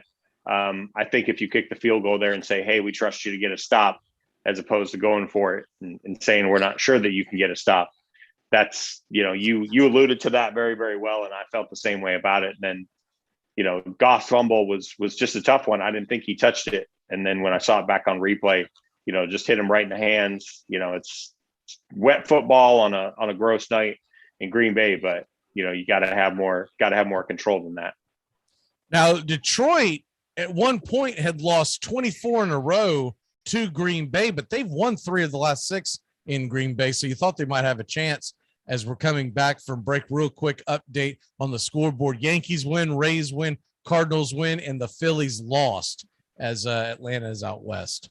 So here we go. Under center, they're going to keep the foot on the gas as play action pass. Aaron Rodgers, he throws it to Devontae Adams, looked like it about a 10, 15-yard gain, first down.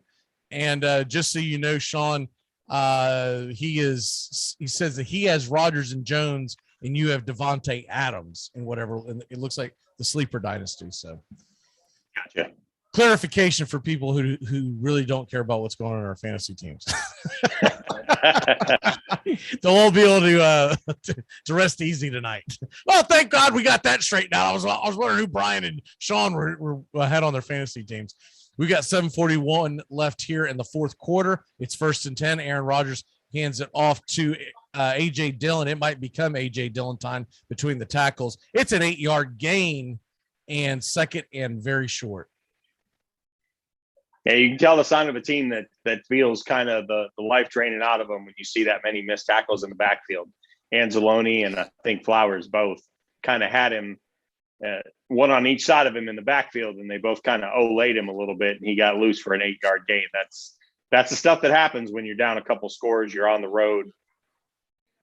Aaron Rodgers, and you're facing a team. Aaron Rodgers, 247 yards and 4 touchdown passes for you fantasy folks out there.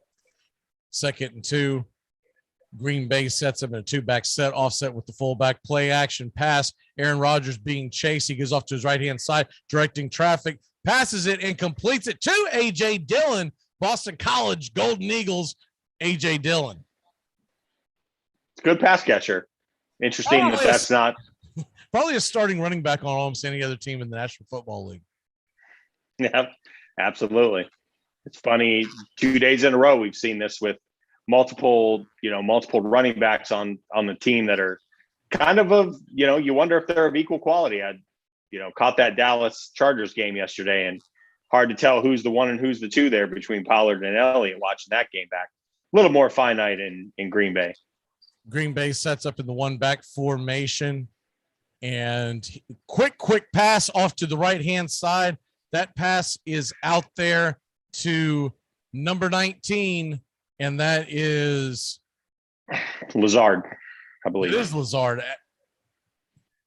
Is that number 13? Okay, I was like, I don't recognize that. Okay, Lazard, which I think that's the first time we've called his number all night. It's been more MVS, a little bit of Cobb, and then, of course, he's always trying to get it to Tunyon and Adams. 2nd and 9, 5:45 left in the game.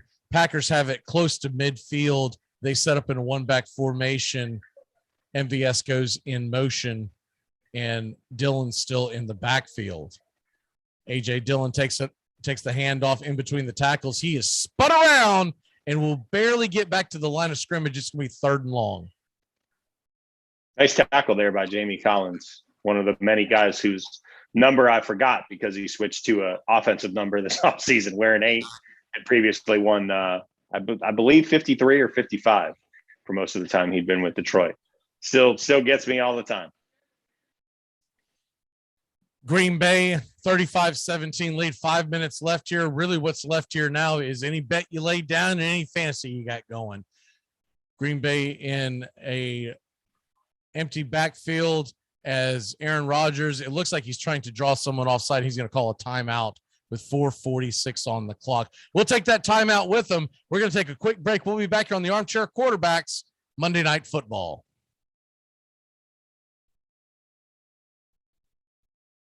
Hell is filled with people like you. This is Sean O'Toole with the Armchair Quarterbacks. Catch me drive time with Mac the Game, the Armchair Quarterback radio show, and Facebook Live. Big news. G'day. Hi, it's Dean, calling from Cyprus. Buongiorno, Dino. My mate wants me to rub sun cream on his back. Holy dooly. A delicate matter, but a burnt wingman is useless. So there are rules. Okay. Only put cream where he can't reach. Between his shoulder blades. The safe zone. But anything else? Whack it on thick, mate. Last thing you want to do is a second coach. And remember, Dino, the following things are not permitted. Eye contact. Scented candles. Power balance. And do not apply if he's wearing budgie smugglers. Are we all clear? Crystal. Cheers, fellas. No dramas. Armchair.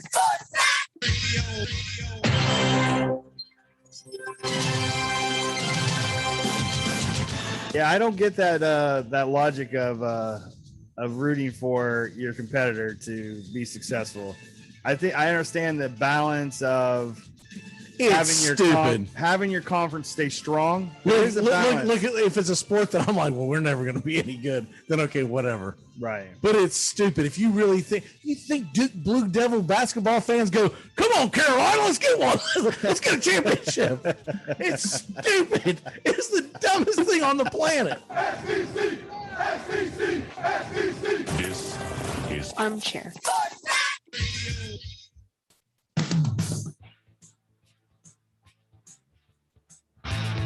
We are back.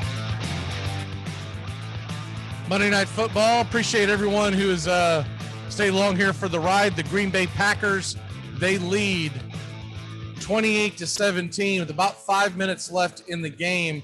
And of course, the only thing left to do now is to tally up your fantasy, to tally up your betting odds. So there is some interest left in this game if you did anything in Vegas or your DraftKings or your FanDuel or MGM or whatever illegal site that you have found if you're still stuck in the state of Florida. Although it does look like, Sean, that we are getting it very, very, very soon. There's a lot of ads being pumped about it. So it looks like sometime this fall it's going to be pushed through finally. So I'll be very happy for you. Yes. Well, until I'll lose my house. All right. All right. We are back here and let's go back into Lambeau as Aaron Rodgers kind of a dull night, to be honest with you. 22 of 26, 255 yards, 4 touchdowns. He hasn't really had a lot of long, deep ones like we're accustomed to Aaron Rodgers getting. It is 3rd and long on the 45-yard line as he is in shotgun formation. Here come the Lions, and there's a bull rush, and he gets sat down, a sack. And that's not what you want if you're looking to hit the over. So that's going to be 4th down. 4th and about, 20? Yeah, it was just a dead man rush there. They just put 4 guys back in coverage and sent everybody that was in the box. So the 4 guys and 3 linebackers, that's just known as a Mike blitz. They just bring everybody that's in the box. And Rodgers either didn't see what he wanted or didn't have the time to get rid of it, or, there were some complicated routes there. Just eats the sack. 4th and 20, and the Packers elect a punt. 4 minutes left. Green Bay sets up. Raymond gets the punt return. He takes it up the right sideline, gets about a 10-yard gain. He's pushed out. 3:56 left here in the half, and the wind is really starting to whistle there at Lambeau Field. Yeah, at this point, if you're Dan, you're just trying to put some confidence in your team, really trying to put some confidence back in Goff, because he was at one point, I think, 13 of 15 for almost 200 yards and 2 touchdowns. But it's been kind of a house of horrors for him in the second half. He's still sitting at 21 of 26, 187 yards, 2 touchdowns, and he has 20 yards rushing. So really not a bad night, and has not had an interception, but he did have the fumble that you can't really say was his fault. It looked like it was more weather related. Yeah, it's definitely weather related. And, he hasn't, let's face it, if you're the, quarterback of the Los Angeles Rams, You know, how many times have you played in horrible outdoor inclement weather? Even Seattle and, you know, San Francisco. You know, Seattle's climate controlled. It's got a retractable roof. San Francisco, you know, doesn't rain much on Sundays during football season. You might have, you know, smoke in your eyes for wildfires, but the rain, not as much. So when Detroit gets the ball back, do you expect them to air it out, or do you think that they're just going to plod into the line and essentially give up? Yeah, I don't know that give up's the right word, but I think what Dan's going to try and do is reinstill some confidence, because they have had a really tough last 3 to 4 drives. I think he wants to just, you know, get some positive energy behind Goff going into next week. Again, the Lions host the Ravens on Sunday, with, you know, quick turnaround, tough game against a team that's coming off a big win. I think he's just going to go out there and look to get some positive yardage, get maybe some man beaters, see if Green Bay comes out in something very vanilla, cover 2 with a couple high safeties, hit Hawkinson over the middle a few times, hit Cephas a few times, get a few points on the board, and probably make a lot of people with the Lions plus 11.5 tickets real happy in the state of Nevada. All they can think of is if they score a touchdown, you better not go for 2, you moron. Get the extra point. Yeah, I'm thinking about Brian right now, because he did get I'd kind of considered that a foregone conclusion I was going to win in that league, and he did get pretty close, but I didn't see Jones on the field for that whole last series, so I think that's about the end for him, unless something horrible happens, which is always possible.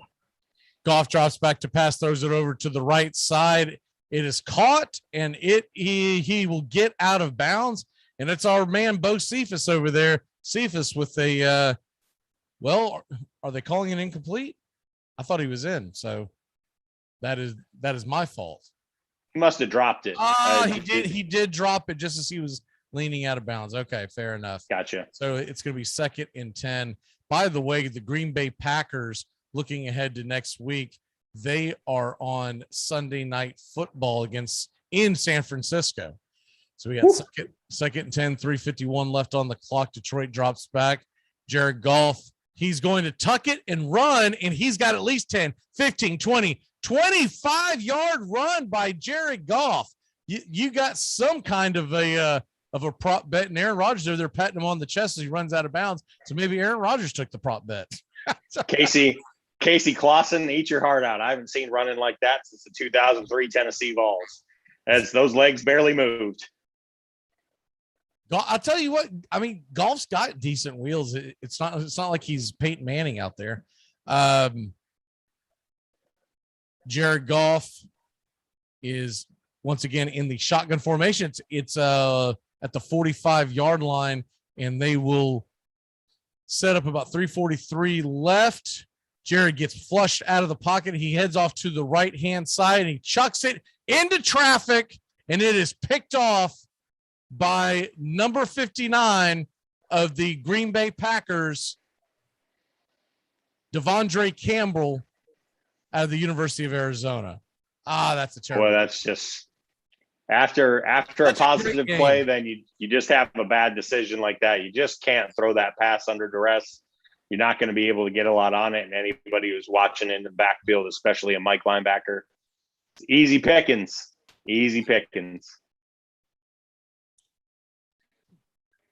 Watching the replay on it again, and he was trying to get it out to the receiver that was tailing to the right sideline, but the ball was thrown. He was off balance, is being rushed, and he just didn't get enough mustard on it. Kind of floated out there, and it's picked.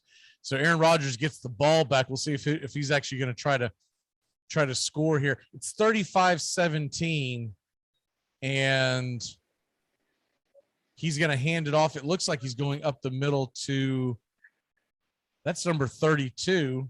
It's not who I expected to get the ball, so they are really in that's Kylan Hill. It's Kylan Hill out of Mississippi State. Yes, the Mike Leach back. Think of how long ago that was. We saw this guy. Was he one of the guys throwing sucker punches in the bowl game? He was no, I think he actually left the team before that because he wanted to work on his draft stock, and obviously that didn't work out well if he was a 7th round pick. If I'm thinking of the right guy, I thought he opted out of the team after like week 5 last year. Because remember, Mississippi State beat LSU in week 1 or 2 of last football Yeah, everyone season. thought that was impressive until everybody beat LSU. It's just like when everyone thought Notre Dame was impressive week 1 when they beat Florida State. And then Jacksonville State beat Florida State. And then Wake Forest is pounded Florida State. Everyone's like, maybe Notre Dame's not as good as we thought they were. So, yeah, Kylan Hill out of Mississippi State. He's 23 years old, so it's kind of an older guy coming into the league, and he is still in the backfield, hands it off, and Hill will take it up to about the 47-yard line and just kind of milking the clock at this point, 35-17. And Detroit will take a timeout. It'll be a quick 30-second timeout. And looks like he was a 3-year starter at Mississippi State. I'm trying to find the note on it, but I can't find it. As far as what he did, he only played 3 games in 2020, so it's got to be the guy you're thinking of. Yep. Yeah, he had some electric moments early in the year, I remember, and then he disappeared. And I don't remember if it was my son, who's way more into transfer portal stuff than I am, but I think it told me that he had left the team to focus on getting ready for the draft, which didn't work out great if he got taken in the 7th round. I'm leaving to focus on my music. 3rd and Right. 2, play action pass by Aaron Rodgers. He's going deep, and he's going well over. Looks like that's MVS's head, and we're going to get probably a punt here, and so possibly some more fantasy points if you got Jared Goff and you're trying to get some mop. This is the perfect time in fantasy football, right? And so many games come down to the Monday night game, right? You're either going up against a guy or you got a guy, and so everyone still stay. I still stay locked in to Monday Night Football for the entire broadcast normally because it usually does come down. I'll pull up my scores. I go, are you kidding me?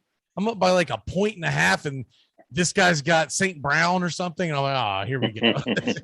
Of course he does. Green Bay punts the ball, a little bit of a coffin corner, gets a nice roll, but Raymond's going to get the ball and just kind of step out of bounds around the 12-yard line. So Detroit Lions got them exactly where they want them. They're down 35-17. A few minutes left in the game, and they got the ball with their backs to their end zone. So this is what you want if you're Jared Goff. These are the games that, if you're a bookmaker in the Borgata or in Atlantic City or, somewhere in Vegas, these are the games that really drive you crazy because, by all rights, this should get wrapped up here. The Packers could have essentially put the game away there. But, Detroit plus, I think Detroit was plus 10.5. For anybody who got the Titans yesterday when they were down 24-9, like myself, you made out pretty nicely if you got it when they were down 15. So these are the games that drive the bookmakers nuts.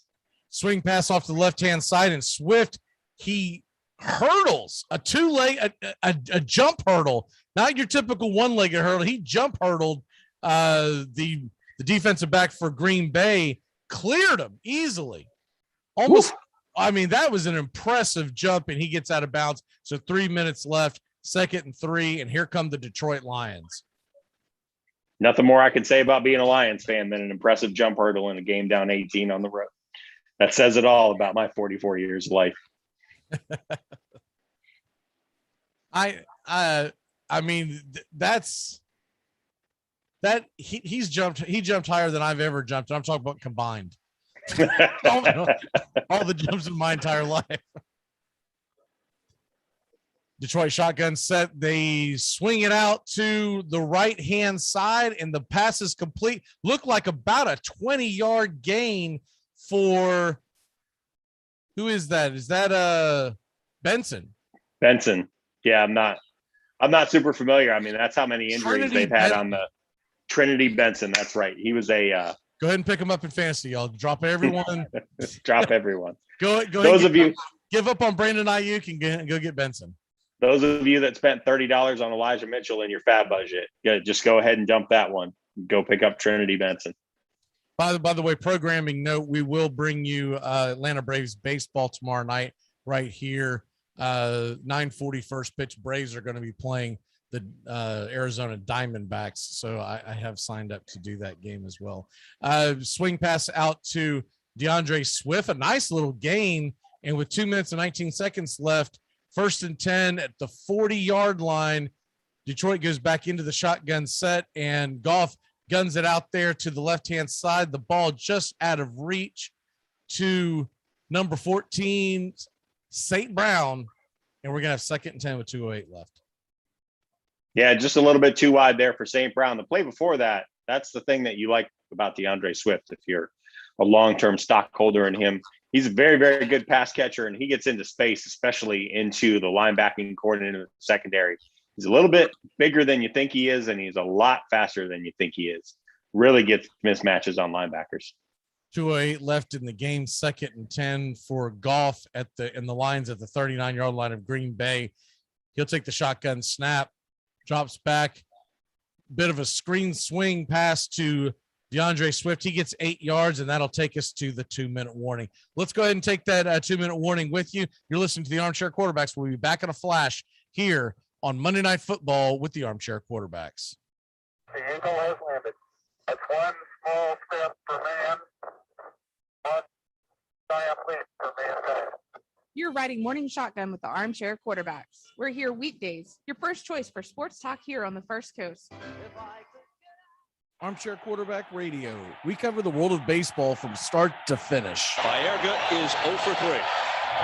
Left center field. Grissom on the run. The team of the 90s proves its world championship. A liner off Maggie's goal into center field. The World Series. Precious. Fittingly with a throw, and the Yankees have done it again. Number 24. They are the world champions of baseball in 1998. Chance of a lifetime for Luis Gonzalez. 2-2, bottom of the ninth, game 7 of the World Series. Bases loaded.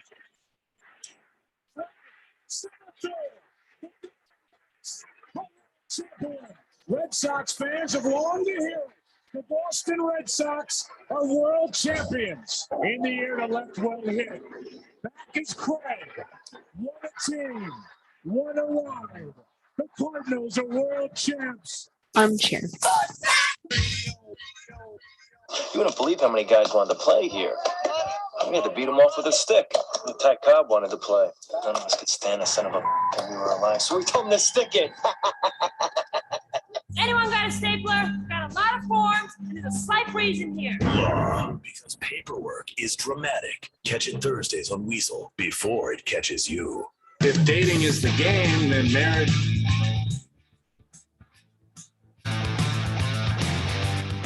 By the way, first of all, welcome back to the Lions and Packers. Have you seen I know, Sean, you've seen the ads for the Merry Saints of New York or whatever the heck it's called. The prequel to the Sopranos movie. I have. I bought 6 months of HBO Max just so I could watch it. I am ready for October 1st. I'll tell you that. Me too. Me too. And what is it they always say? If you have 2 quarterbacks, you have none. So the Braves, they're now trail Arizona 3-2. If you have 6 starting pitchers in your rotation, you have none. That's gonna be. Enoa is struggling. Bottom of the 4th, Braves are behind. All right, back to Monday Night Football here as we are about to put a cap on this. 3rd and 3, 2 minutes left, and Goff drops back to snap, drops back to pass on the shotgun formation. He skips it across the ground. It's going to be 4th and 3. Ball falls incomplete. 1:55 left in the game. And this is where I expect Dan Campbell to now kick the field goal.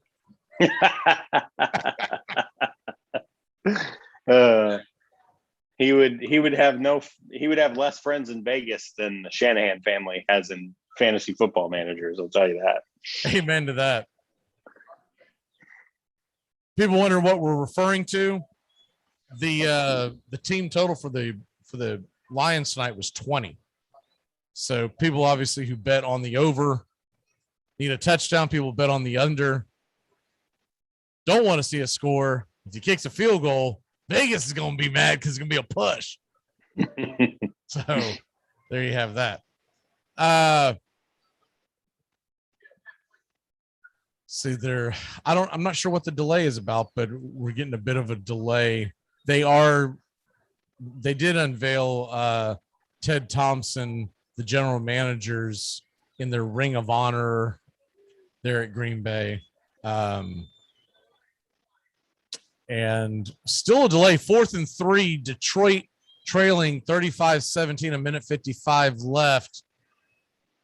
We're now in the are they going to score? Are we going to get some fantasy points? Are we going to get some Vegas points out of this? Jared Goff in the shotgun, empty backfield. He scrambles around. He's flushed out of the pocket, rushing to his left, and he guns it into the end zone. Oh, just in and out of the hands. And it's going to be a turnover on downs. Almost an incredible play.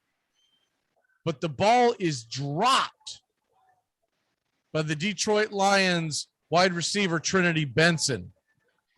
Hard to tell from my angle if that was dropped or if Stokes got his hand in there. Stokes made a nice play on Cephas earlier in this drive, knocked the ball out of his hands. Yep. That's a good point. Yep, he sure did. Nice play by Stokes, 21. That pass earlier from Cephas that we thought he dropped, Stokes knocked it out of his hands. So that's 2 great plays on this drive by him. And Eric Stokes, by the way, is, of course, he's the Georgia first-round draft pick by the Green Bay Packers. So he's already paying dividends. And now we're just going to run it into the line. It's going to be a kneel down situation. And this is where Jordan Love will go out there and go, are you serious? Now I'm going to get my jersey dirty. Now I've got to wait. Are you serious right now? So Aaron Rodgers and the Green Bay Packers, they'll move to 1-1. Detroit will fall to 0-2. What's your takeaway from the game as they start to drain the clock? Yeah, my takeaway is kind of what we expected. Green Bay is definitely the better team and has the better roster. If you're the Lions, you want to take some positives out of this. You were definitely in the game, and you had moments to really apply pressure to them, especially if you had maybe kicked the field goal. And if, Goff doesn't have the 2 really costly turnovers, you can say what might have been a similar scenario to the 49ers last week. And as I said, when I came on after the half and we talked about offline, I don't think the Lions are going to be a boring team this year. And this certainly was not a boring game, no matter what the final score may lead someone who didn't watch the game to believe. They were in it, and I think they'll be in more games throughout the year. They're not a pushover. Green Bay will tell you that. Yeah, I think they're going to have a really good team all year long, and should be a fun season for Lions fans as they finally take the final knee and we end the game. Green Bay 35, Detroit 17, and had a lot of fun. Sean, I know this is your first time doing this. What say you? Did you enjoy it? Had a great time. Look forward to maybe doing it again for some other games or playoff baseball. It was definitely good to talk about the game, and obviously it's never fun to watch my team lose, but it's a familiar emotion to me at this point in life. So absolutely, we'll definitely have you back on as soon as you can get back on. Tomorrow night we will have Atlanta Braves baseball, 9:30 Eastern time. Braves versus the Arizona Diamondbacks, 9:40 first pitch, and planning on the Tampa Bay and Toronto Blue Jays game on Wednesday afternoon and the Braves on Thursday afternoon. For Sean O'Toole, I'm Mac McGee. Thank you for watching, listening, whatever you want to call it here on YouTube. Atlanta, the Monday night football broadcast, and we'll see you tomorrow night for Braves baseball.